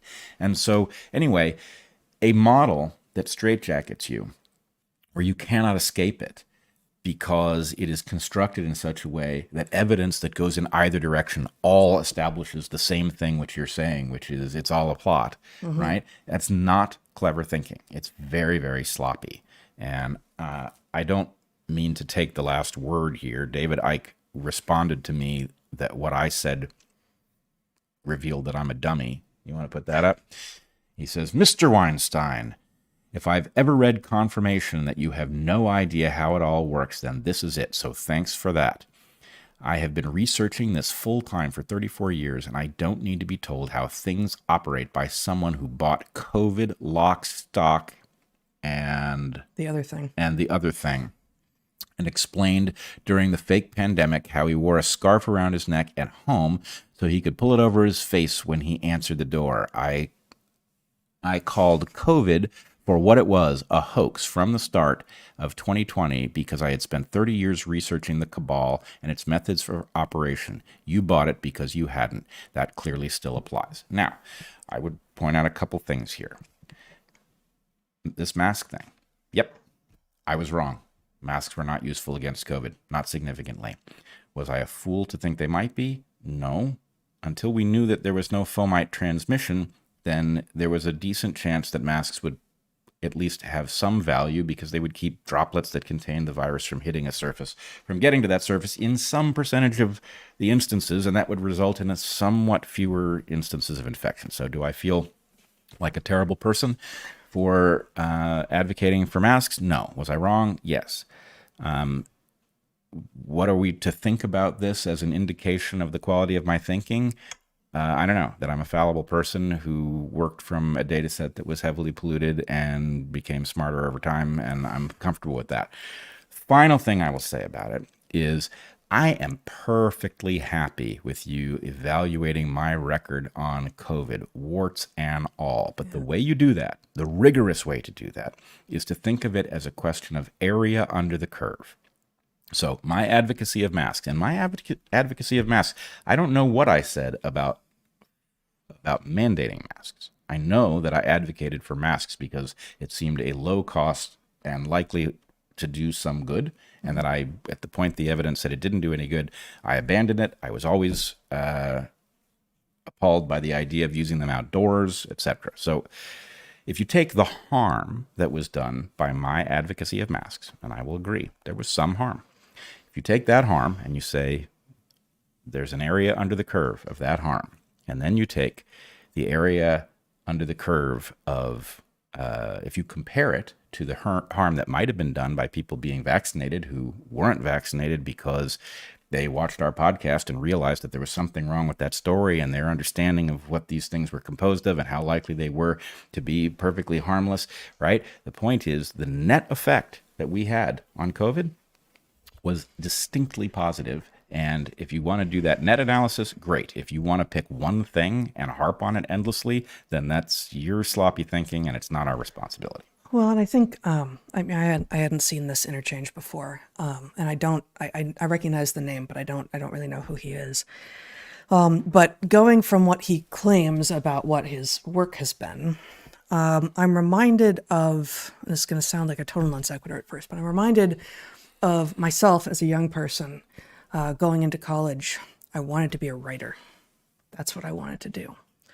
And I very quickly realized in my literature and writing courses, and I was also taking science because I specifically wanted to be a science fiction writer, but I wanted to be a writer. I quickly realized, especially in the creative writing classes, that all the turns of phrase and grammatical skill in the world doesn't give you anything to write about.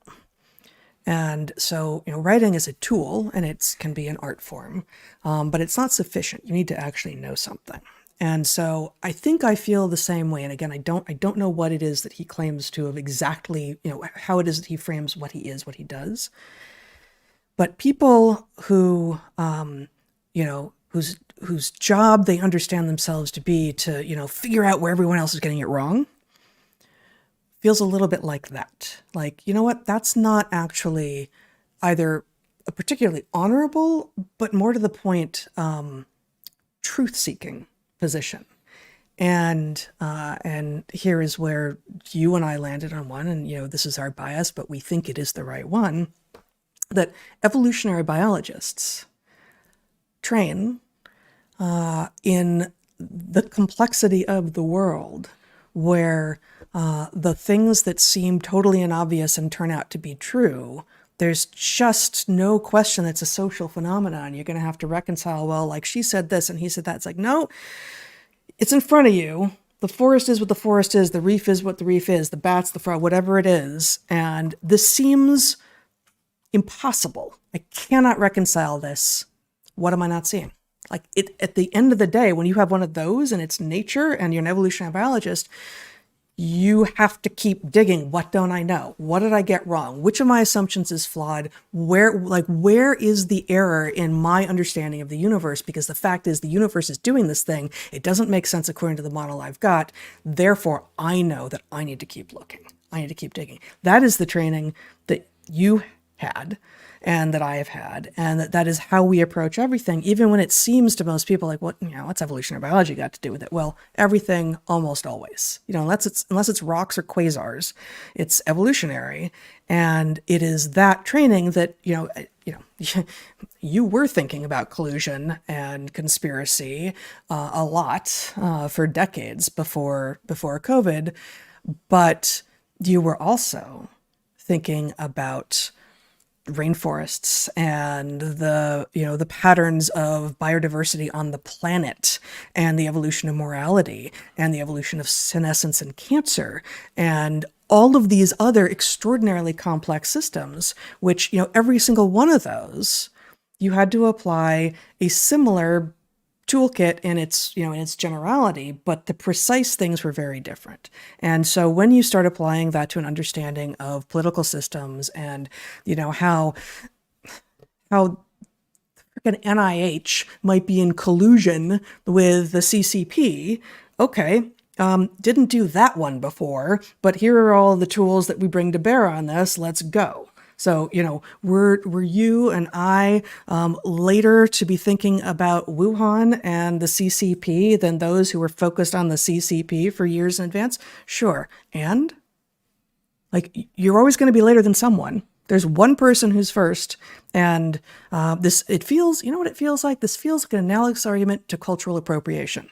If you aren't the person who invented it, then you have no business here. Well, come on, guys, enough already. This is ridiculous. It is ridiculous. And I would, exactly along the lines that you are arguing, the diversity of the toolkit, right, is actually the strength. And it may be, if you want to just say, hey, I was the first person to spot that they were lying because I knew where they were lying for years before they started lying, if you want to do that, then, well, okay, how operationalizable is that, right? How much good did you actually do, right? All you've done is preserve your ability to claim, you're canalized. You can do that thing forever, right? Along that line. But did you have a mechanism whereby mRNA shots cause myocarditis? Did you spot that is actually going to be true for anything you load into that platform? Has nothing to do with spike? Did you figure out a volumetric model for how to avoid contracting COVID when you can't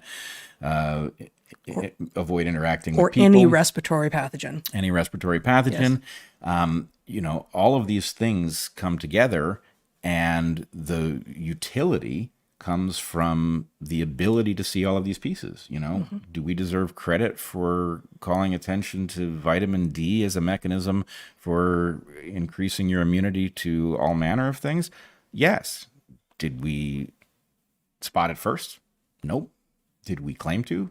Nope. In fact, if you go back, you'll see we highlight the people that we learned it from, right? So anyway, I think we made the point. Stop being sloppy about this. There is something antagonistic to our interests out there. It is telling us lots of phony stuff about pandemics. It seems to be priming us for the next one based on all manner of nonsense.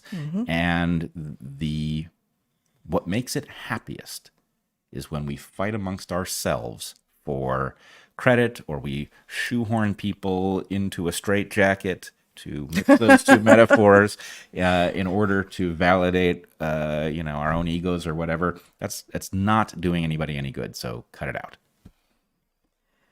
Or as the shirt says, cut that shit out. Yeah. Maybe we should send a shirt to him. Not a bad idea.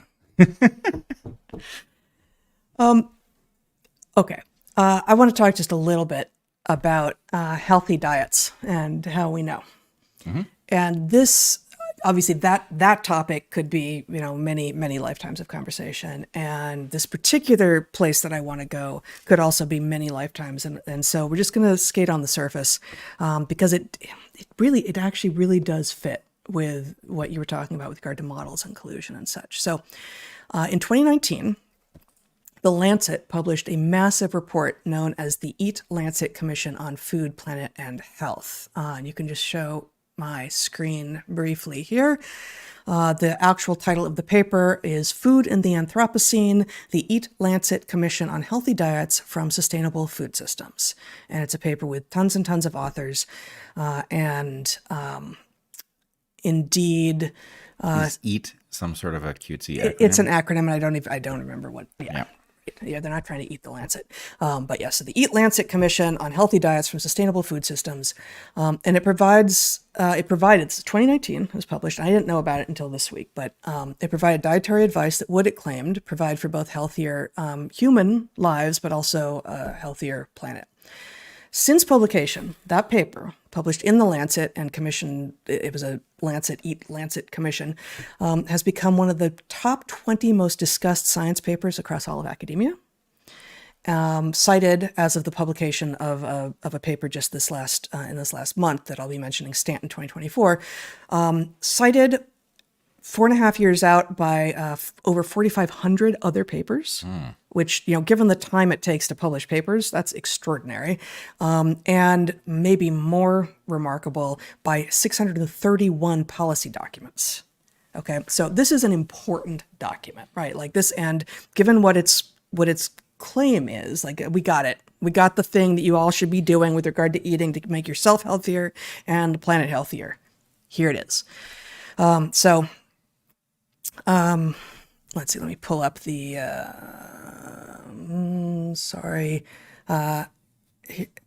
here we go. So here's just a PDF of that same thing. Food in the Anthropocene, the Eat Lancet Commission on Healthy Diets from Sustainable Food Systems. The executive summary is what it is. It's, a lot of public policy stuff. We quantitatively describe a universal healthy reference diet to provide a basis for estimating the health and environmental effects of adopting an alternative diet to standard current diets, many of which are high in unhealthy foods. Scientific targets for a healthy reference diet are based on extensive literature on foods, dietary patterns, and health outcomes. This healthy reference diet largely consists of vegetables, fruits, whole grains, legumes, nuts, and unsaturated oils, includes a low to moderate amount of seafood and poultry, and includes no or a low quantity of red meat, processed meat, added sugar, refined grains, and starchy vegetables. The global average intake of healthy foods is substantially lower than reference diet intake, whereas overconsumption of unhealthy foods is increasing. Using several approaches, we found with a high level of certainty that global adoption of the reference dietary pattern would provide major health benefits, including a large reduction in total mortality. Okay, so there's one particular, a paper came out sometime in the last week or two by a professor out of Ireland, I think she is, saying basically, what the hell? I went digging, I went looking, and I see error after error in your statistical analyses, in your data, in the models that you've used, and I don't know how you could possibly be making the claims that you're making.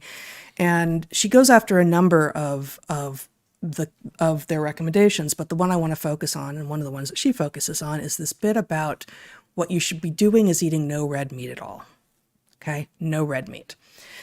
So let's see, her new paper is this perspective. Unacceptable, if you would share my screen, unacceptable use of substandard metrics in policy decisions which mandate large reductions in animal source foods. Again, the whole, actually here I'm going to read the abstract. Many recent very influential reports, including those from the Global Burden of Disease Risk Factor Collaborators, the Eat Lancet Commission on Food Planet Health, and the Lancet Countdown on Health and Climate Change, have recommended dramatic reductions or total exclusion of animal source foods, particularly ruminant products, red meat and dairy, from the human diet. They strongly suggest that these dietary shifts will not only benefit planetary health, but also human health. However, as detailed in this perspective, the paper that she's writing, there are grounds for considerable concern in regard to the quality and transparency of the input data, the validity of the assumptions, and the appropriateness of the statistical modeling used in the calculation of the global health estimates, which underpin the claimed human health benefits. The lesser bioavailability of protein and key micronutrients from plant source foods versus animal source foods was not adequately recognized nor addressed in any of these reports. Furthermore, assessments of bias and certainty were either limited or absent.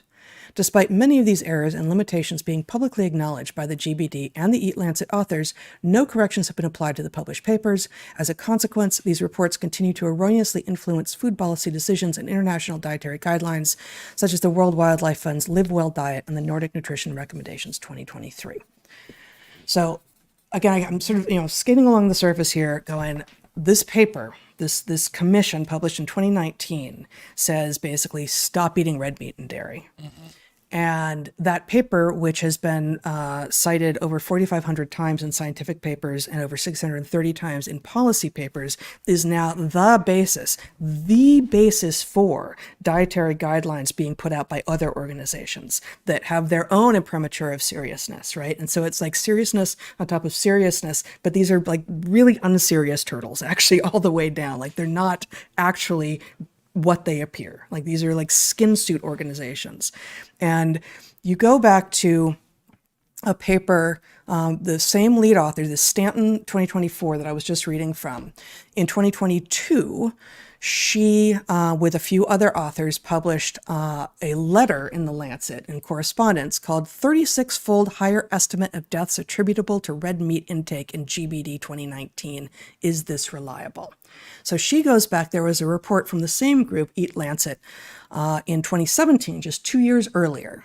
And she says, she and her authors here say, her co-authors here say, to what might you attribute a 36-fold higher estimate of mortality due to eating red meat just 2 years later? What happened? What do we now know about the dire effects of eating red meat that we did not know before? So actually, if I can just have my screen back for a moment to remind myself where we are here. Yeah, okay, so you can show my screen.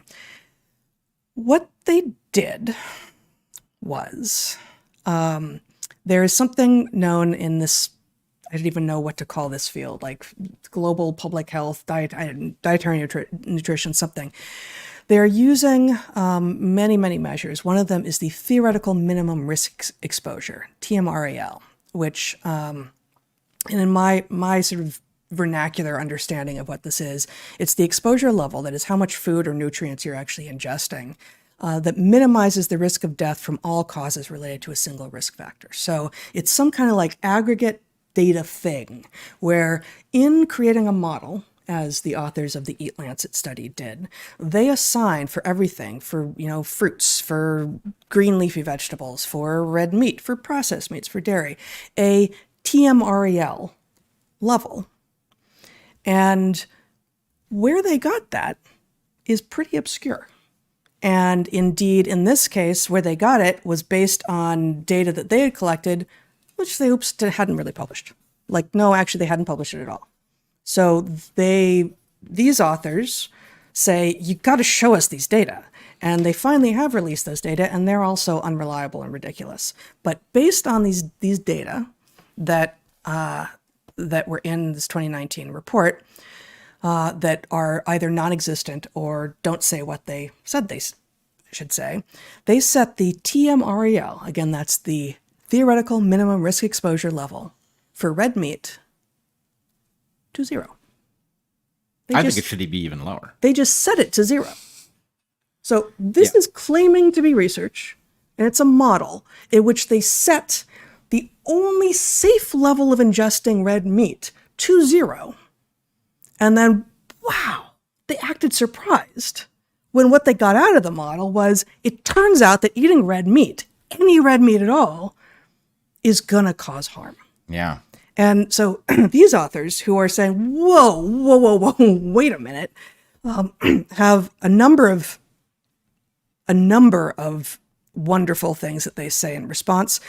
Let me just read one more thing. This is again from the Stanton et al. 2022 letter to the Lancet in response to this ridiculous but very important in terms of setting expectations for what we should be eating worldwide 2019 study out of the Lancet. The assumption of a red meat TMREL of 0 is counterintuitive given the role of meat in evolutionary diets and contemporary hunter-gatherer populations. I was going to point that out myself. In which and with regard to the contemporary hunter-gatherer populations, in which cardiometabolic diseases were and still are uncommon.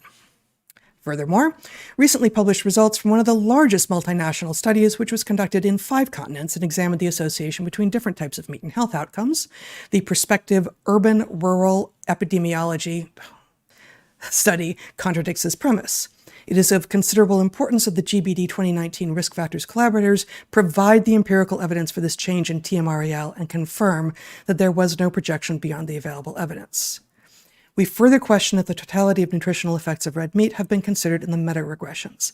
If the TMREL is assumed to be 0, red meat would then de facto be presented as an inherently harmful food. This assumption would ignore the well-documented nutritional benefits with respect to the supply of essential nutrients and bioactive components. In a nutshell, we've got a report from 2019 that was based on evidence that was not public, never published. After having been asked to release it, they have just released it, and it is riddled with errors and statistical shenanigans and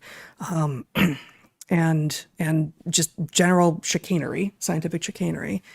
And yet, it is that report which is forming the basis for global guidelines for the reduction of red meat intake for every human being on the planet.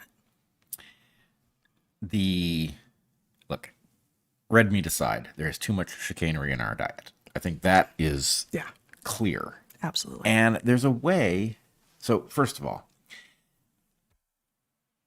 1,000 versions of money printers here. Absolutely. Right? You have a scientific and monkeying with the baseline.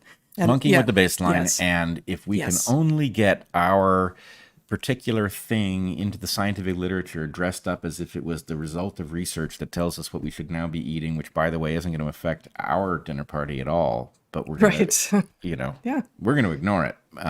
Maybe we'll even laugh about it, but you guys should stop eating red meat because this very sciencey paper So sciencey. says that you should. And I think the point is, look, the food pyramid was garbage. Remember the food pyramid? Yeah. Oh, so comforting, geometrically speaking. Yeah. I mean, it was really very, very good stuff because it was so intuitive and easy to follow and, well, wrong. That was the problem with it. But Remember how we were supposed to laugh at people who thought there was pyramid power and like would going and sitting inside pyramids, and yet we were supposed to not in any way laugh at these people. at the food pyramid Yeah. people, Yeah. who appeared to be equally crazy. Yeah. But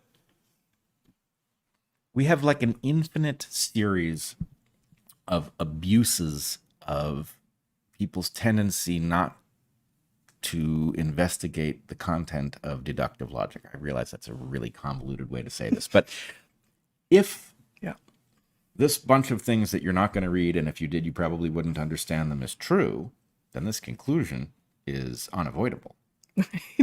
Right? It's like, okay, I mean, in people are this skipping. case, they just took the slider and was like, just set it to 0. Set it to Just 0. Set it to 0. Let's just like start with the assumption that red meat is really bad for you and it's always going to increase death. And then let's pretend that we didn't set that as an assumption and claim it's the conclusion. Yeah. Like classic modeling chicanery again. Set red meat to death and see what happens in our model. We'll just see how much red meat we should be even eating, given that red meat is death, right? Yeah. So yeah, but it counts on the fact that even the pros who are citing this how many freaking times? Over 4,500 times in 4.5 years, and that doesn't even account for the fact that it takes a long time to get stuff published. Right. So the pros are this is falling all over huge. themselves Yeah. to embrace and cite a model that's obviously nonsense. That and it how much does this look like the ivermectin stuff? Where the fact is, well, the evidence is clear that ivermectin doesn't work. Evidence based on what method? Oh, a very complex method in which we shifted all of these things. Well, what if, let's say we give Alexandros Marinos a couple of weeks to scrutinize that method. What's he going to find in there? Oh my goodness, he finds all kinds of malfeasance. And you know what would be necessary to figure out how important they were? We need to see the data. When are we going to see the data? Never. It's not going to be released, right? Right. So it's like that game. That is on a need-to-know basis, and we need for you not to know. We really need for you not to know, and especially not to tell Alex. But it's some kind of shell game. And the thing Totally. is, the food pyramid was not broken by accident. It was broken by lobbyists Right. who needed the food pyramid to reflect a particular diet based on Sugar lobbyists, Crisco lobbyists. cereal grains and Yeah. stuff.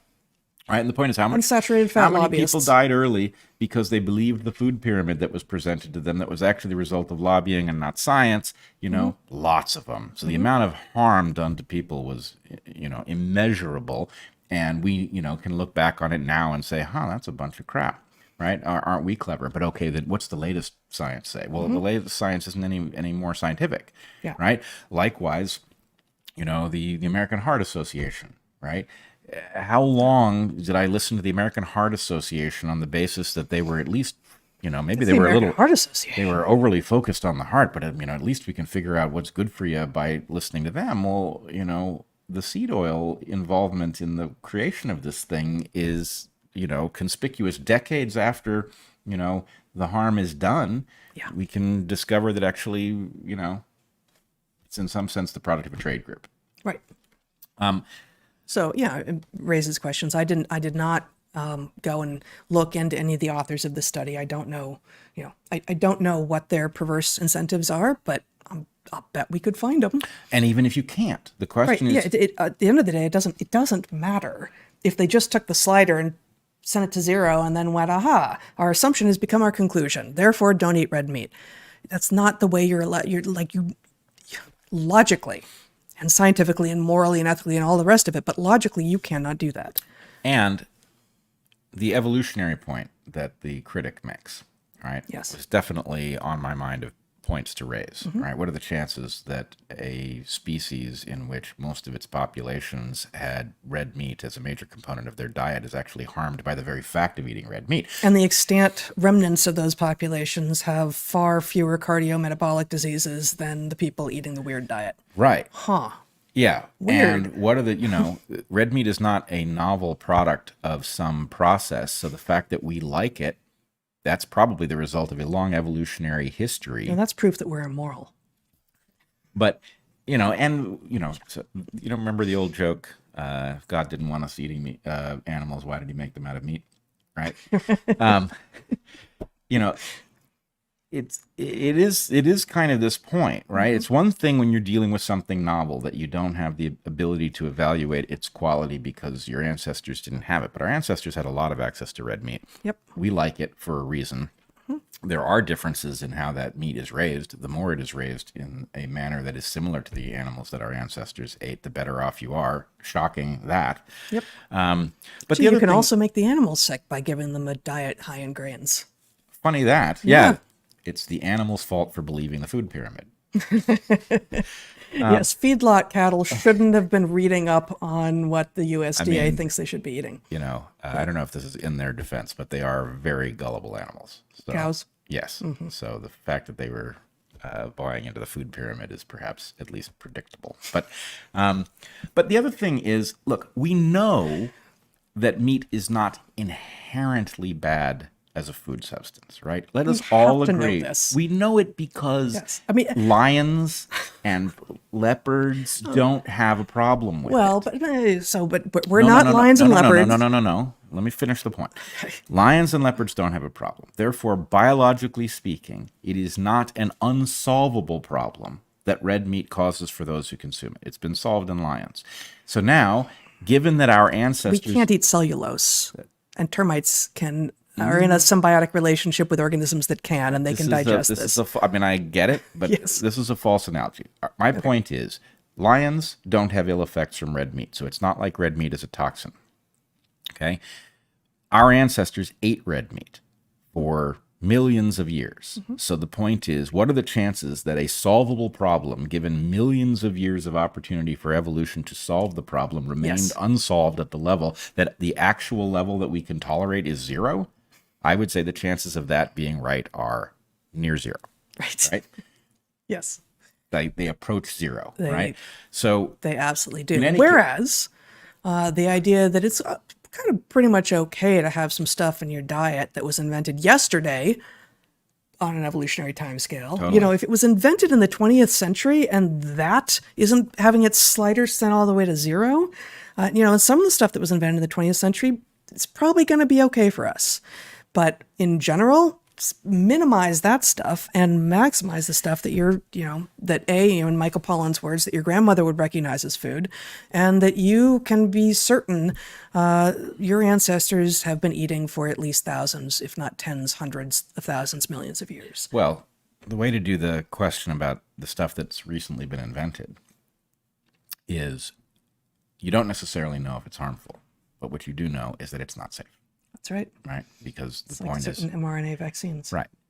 To say something is safe is to say it is without risk. And when something is truly novel, it is not without risk. You don't know what its long-term implications are. You don't know what its implications are for epigenetic regulation of stuff. Well, right?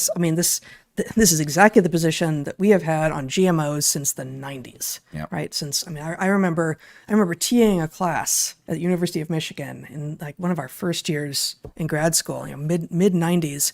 And it was one of these like biology for non-majors classes. And we had a paper on GMOs. And even then, it was just abundantly clear. Like, okay, yes, that sounds like frankenfood, but put that aside. Like, get over your like aversion to it because it sounds not right. Think instead about what that aversion means. Like, why are you squeamish about something that has never before been together evolutionarily? That means it's not tested.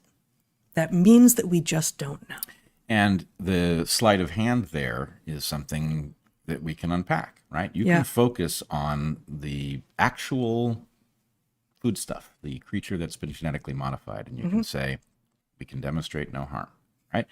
Okay, did you test it in light of the farming practice that it alters? Did you test it with respect to trade-offs? In other words, you have made one strain tolerant to some pesticide, which probably isn't good for you, but in order to get the insert that allows it to be tolerant, you have chosen a strain. And the point is, was that strain optimal with respect to all of the other parameters, or did you sacrifice those parameters in order to get it to be tolerant to some herbicide, right? So the point is, there's lots of logical reasons to wonder about how healthy that thing is and whether or not it contains risks we don't know.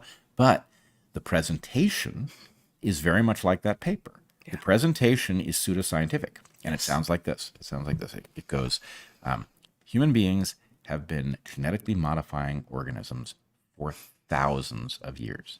This is not different.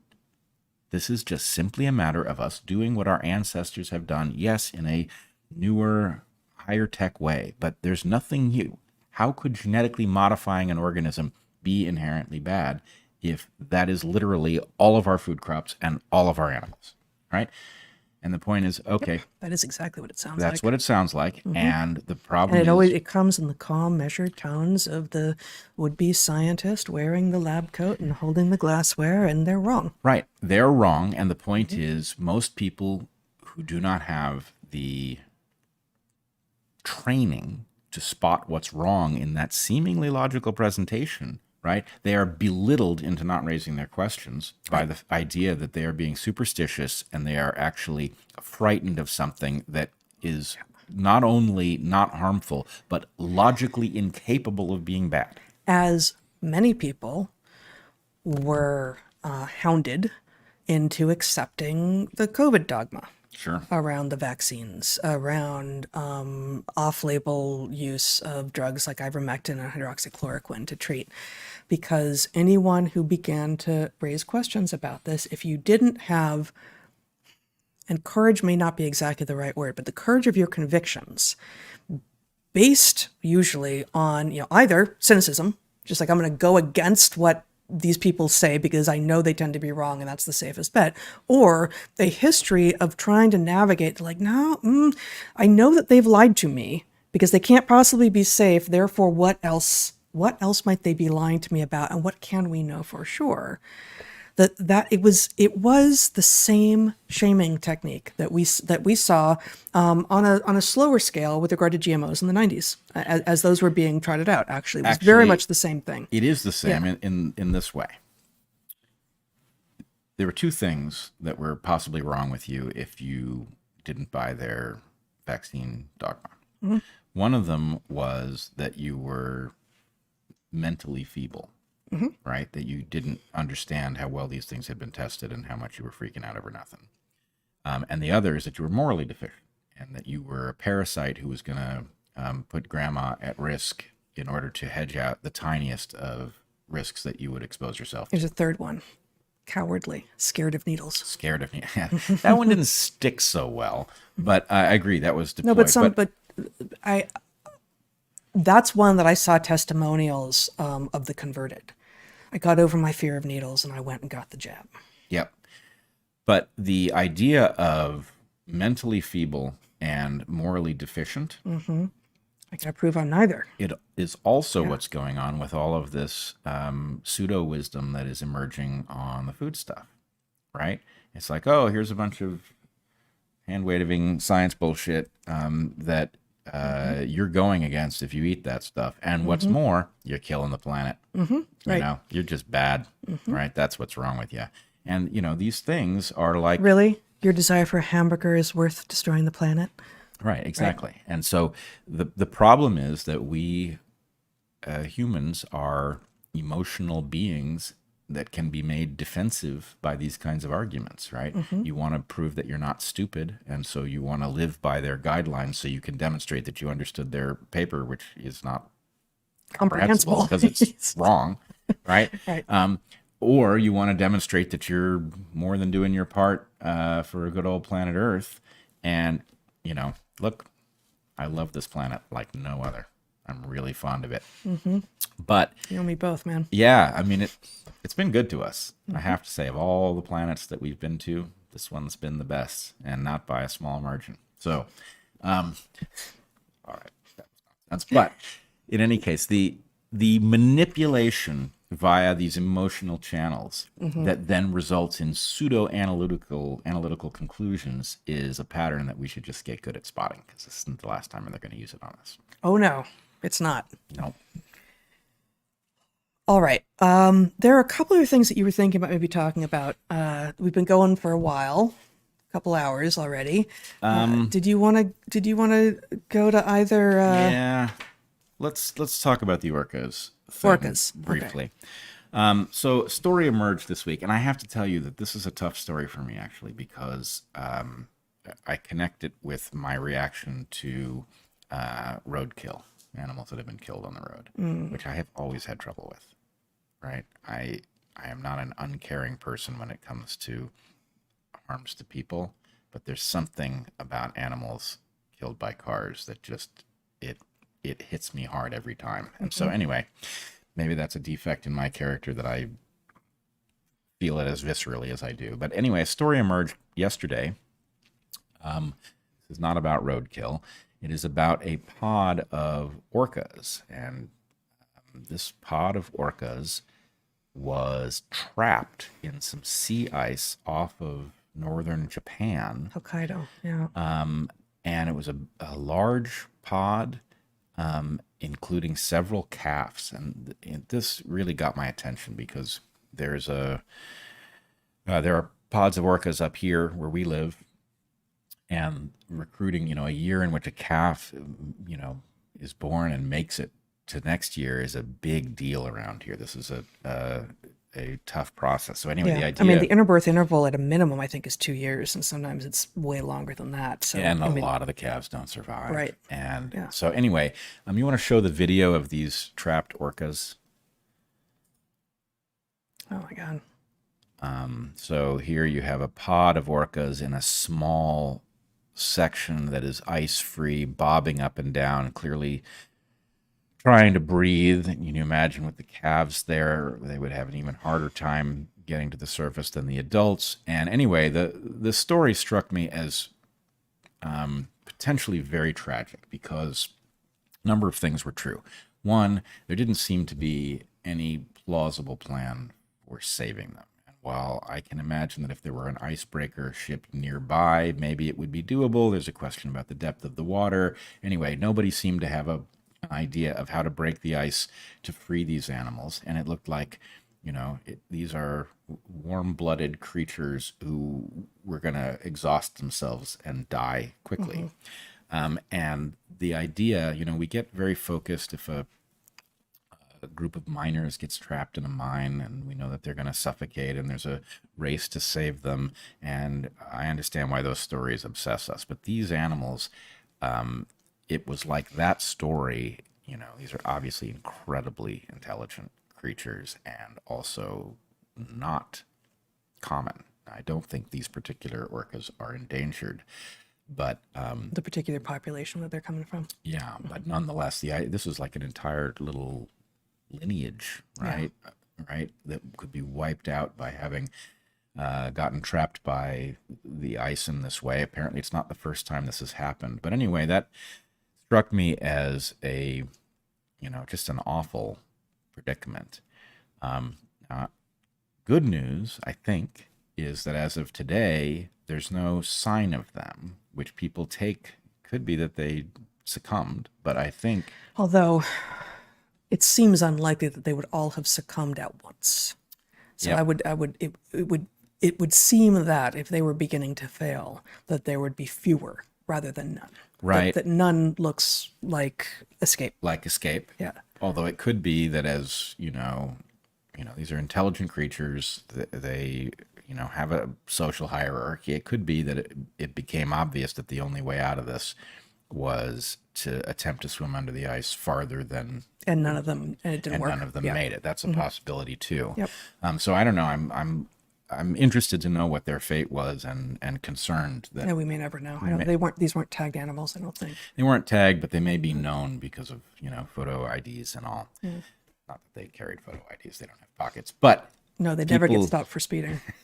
even though they're fully capable of it, Oh, sure. but people take. They have atlases of the idiosyncrasies of their dorsal fins and their color pattern, and so it's possible that these are well-known animals. I don't know, but anyway, I thought this was an interesting story for a number of reasons. One, there's the simple tragedy of it.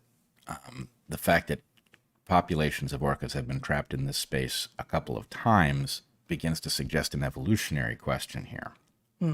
So, Yeah, and so when you first told me about this, I was like, Japan, sea ice, that seems really far south. And apparently Hokkaido, which is the northernmost island where this was happening, is the southernmost point where there is regular sea ice in the winter. So it's not unusual for there to be sea ice there, although, I don't know exactly what's going on with the circulation in the Pacific, that does seem pretty far south for there to be sea ice. it does. Yeah. But to the extent that this is a regular hazard, you would imagine that there's an evolutionary response in the whales, that they would know that this was a hazard. But think about the following question. Let's say that none of these animals survived. Well, then you would have the production over the course of, I don't know, a decade of animals that would replace them in the ecosystem, right? There would be room in the ecosystem for that many more whales. If other parameters are stable, then you expect other populations to produce more surviving calves that then end up creating a new pod. Right. So all else being equal, we expect those animals to be replaced. Let's say that this has happened 1,000 times. That would create a very weak selective force for trepidation amongst these whales about swimming into whatever conditions result in them getting trapped, right? Because the new whales are naive. And so if there was a little predisposition to be worried about ice, it might, the whales that didn't swim into the ice would be more likely to produce that population. So there'd be a little bit of evolutionary pressure, but not much. Whereas, and this is actually a great example of why some of us critters, especially humans, but also almost especially toothed whales, and apes, Wolves and elephants and apes and parrots and corvids, Right. crows, the So- long-lived social generational overlap, long childhood beasties. in which our genomes have offloaded so much of the work of evolutionary adaptation to a cultural layer, right?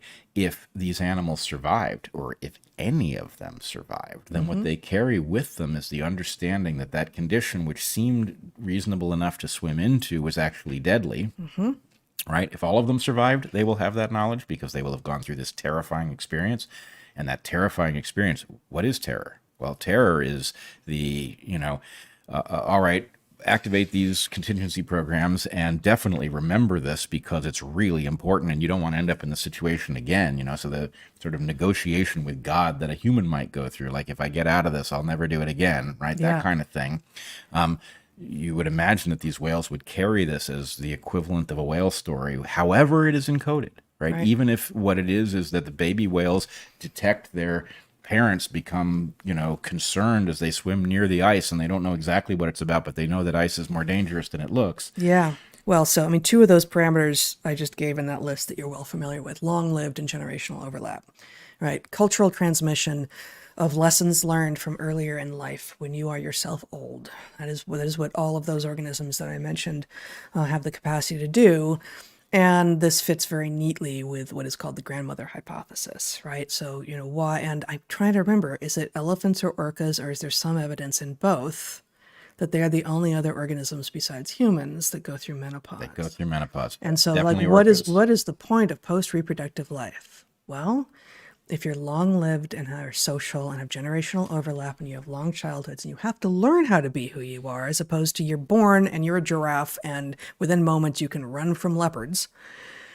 If you have to learn how to be who you are, there's going to be a lot of value in continuing to impart those lessons learned and generating new lessons and figuring and engaging in the act of discovery and creativity long past when you might be producing kids. Right. And so the prediction of that hypothesis is that orcas, or any creature that has a grandmother, will outcompete, all else being equal, will outcompete a similar individual who doesn't, because the benefit of the information that their grandmother carries will provide a material advantage. Because no matter how good your parents are, or especially if they're not very good, your grandmother and your grandfather, but your grandmother, is your grandmother if she's your mother's mother, has been around for longer, has seen more. Yep. She's lived, she has survived more things than your parents have. And while what she has lived through and the lessons that she has taken to heart most may be farther from your current circumstances because more time has elapsed, the fact is that she did it, she made it through. And she may remember that time that we were trapped in the ice off Hokkaido. And here's what we did, guys. Right. Especially for things that have very low periodicity. Right. Right. The chances that your grandmother saw it, but your mom didn't, right, is high. And so the advantage of having a grandmother who knows is potentially the difference between life and death. So anyway, I don't know what's happened to these whales. I sure hope they made it out. I mean, it's such a remarkable and special creature, and, very sad if they exhausted and drowned, but let's hope they didn't. Yeah. And I hope less, but I hope that we find out. Yeah, I do too. It will be forever an open question until we do find out. Yeah. So I hope so too. Yeah.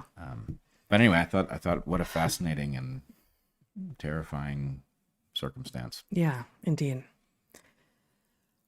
Well, I think we've arrived. I think we have done that. I think we have arrived. So we will be back next week. Same time, same place. Please consider coming over to Rumble and joining the Dark Horse channel. It's utterly free, and you help us out with our numbers. And also, while you're at it, come join us on Locals. There's been a watch party going on during our live stream, as there always is. We put guest episodes out there early, and there's a ton of great new content there in the last couple of weeks, emerging from Bret and Zach's recent trip to Panama and to the Darien and in the Panama Canal. Yes, Zach. And I will say, this is Zach speaking, that Bret and I are going to do an AMA about Panama. So if you have questions this Friday on Locals, I'm not sure exactly the time yet, but we are going to be taking questions about that trip specifically and answering them. Oh, fantastic. We will be taking questions, but no prisoners on our Locals. I do not plan to take any prisoners. That is an important correction. We do not know if we will be taking prisoners, but we do not intend to. So anyway, support on Locals, and you get to ask questions about that trip if you have any. That's fantastic. Yeah. So come join us at Locals. And yeah, we got other places that you can find us. I write at Natural Selections, my Substack. We've got the darkhorsestore.org, where you too can get your very own Cut That Shit Out shirt. And I will point out that our limited experimentation with this shirt in the family has established that it comes in handy a lot. Yes. Also, for those of you who are unhappy enough to live among mask-wearing authoritarians, we have Jake's Micropizza, right? It's delicious. Which it comes in a variety of sizes, all microscopic. All microscopic. Yes. We have a number of toppings to choose from, many of them made from red meat. Yep. But all organic, GMO-free. Usually locally sourced, although it depends on where, in fact, you're buying your Jake's Micropizza. We do not actually supply the pizza. We do supply the merch from Jake's Micropizza store. You can get it comes with pizza now. Oh, it comes with pizza. Yeah. Good. We're not having to pay extra for that. Like, no. Not even for postage. It is that small. Oh, yeah. I mean, it's kind of like homeopathic pizza. It So is. it's at levels like levels. Homeopathic pizza. Like that. Yeah, it is. It is homeopathic pizza. Yeah. So levels are so small that you just don't have to get the permitting. It's really, in every way that a pizza can be perfect, it is perfect. Unless you're hoping to fill up on pizza, then you should find a different source. Yeah, if you're hungry, Jake's Micropizza is not for you. But if you would like to be constantly eating so as to not have to put on your mask, this is your This pizza. is the pizza for you. Yes. This is your pizza. Lots of other great designs at our store at darkhorsestore.org. God, geez, I could use some micropizza right now. Yes. Yeah. Couldn't we all? Check out our sponsors this week, which were MD Hearing and Armra, and what was the first one that I read? I can't remember at the moment. Oh, Helix, of course. It was soporific, as it should be, because it's a mattress company. Right. Yes. No. So it's Helix and Armra and MD Hearing, all our sponsors this week. Check them out, and remember that we are supported by you. We are grateful to you. Join us at Rumble, join us at Locals, any number of other places, but also share and talk about what you're hearing here. And until we see you next time, be good to the ones you love, eat good food, and get outside. Be well, everyone.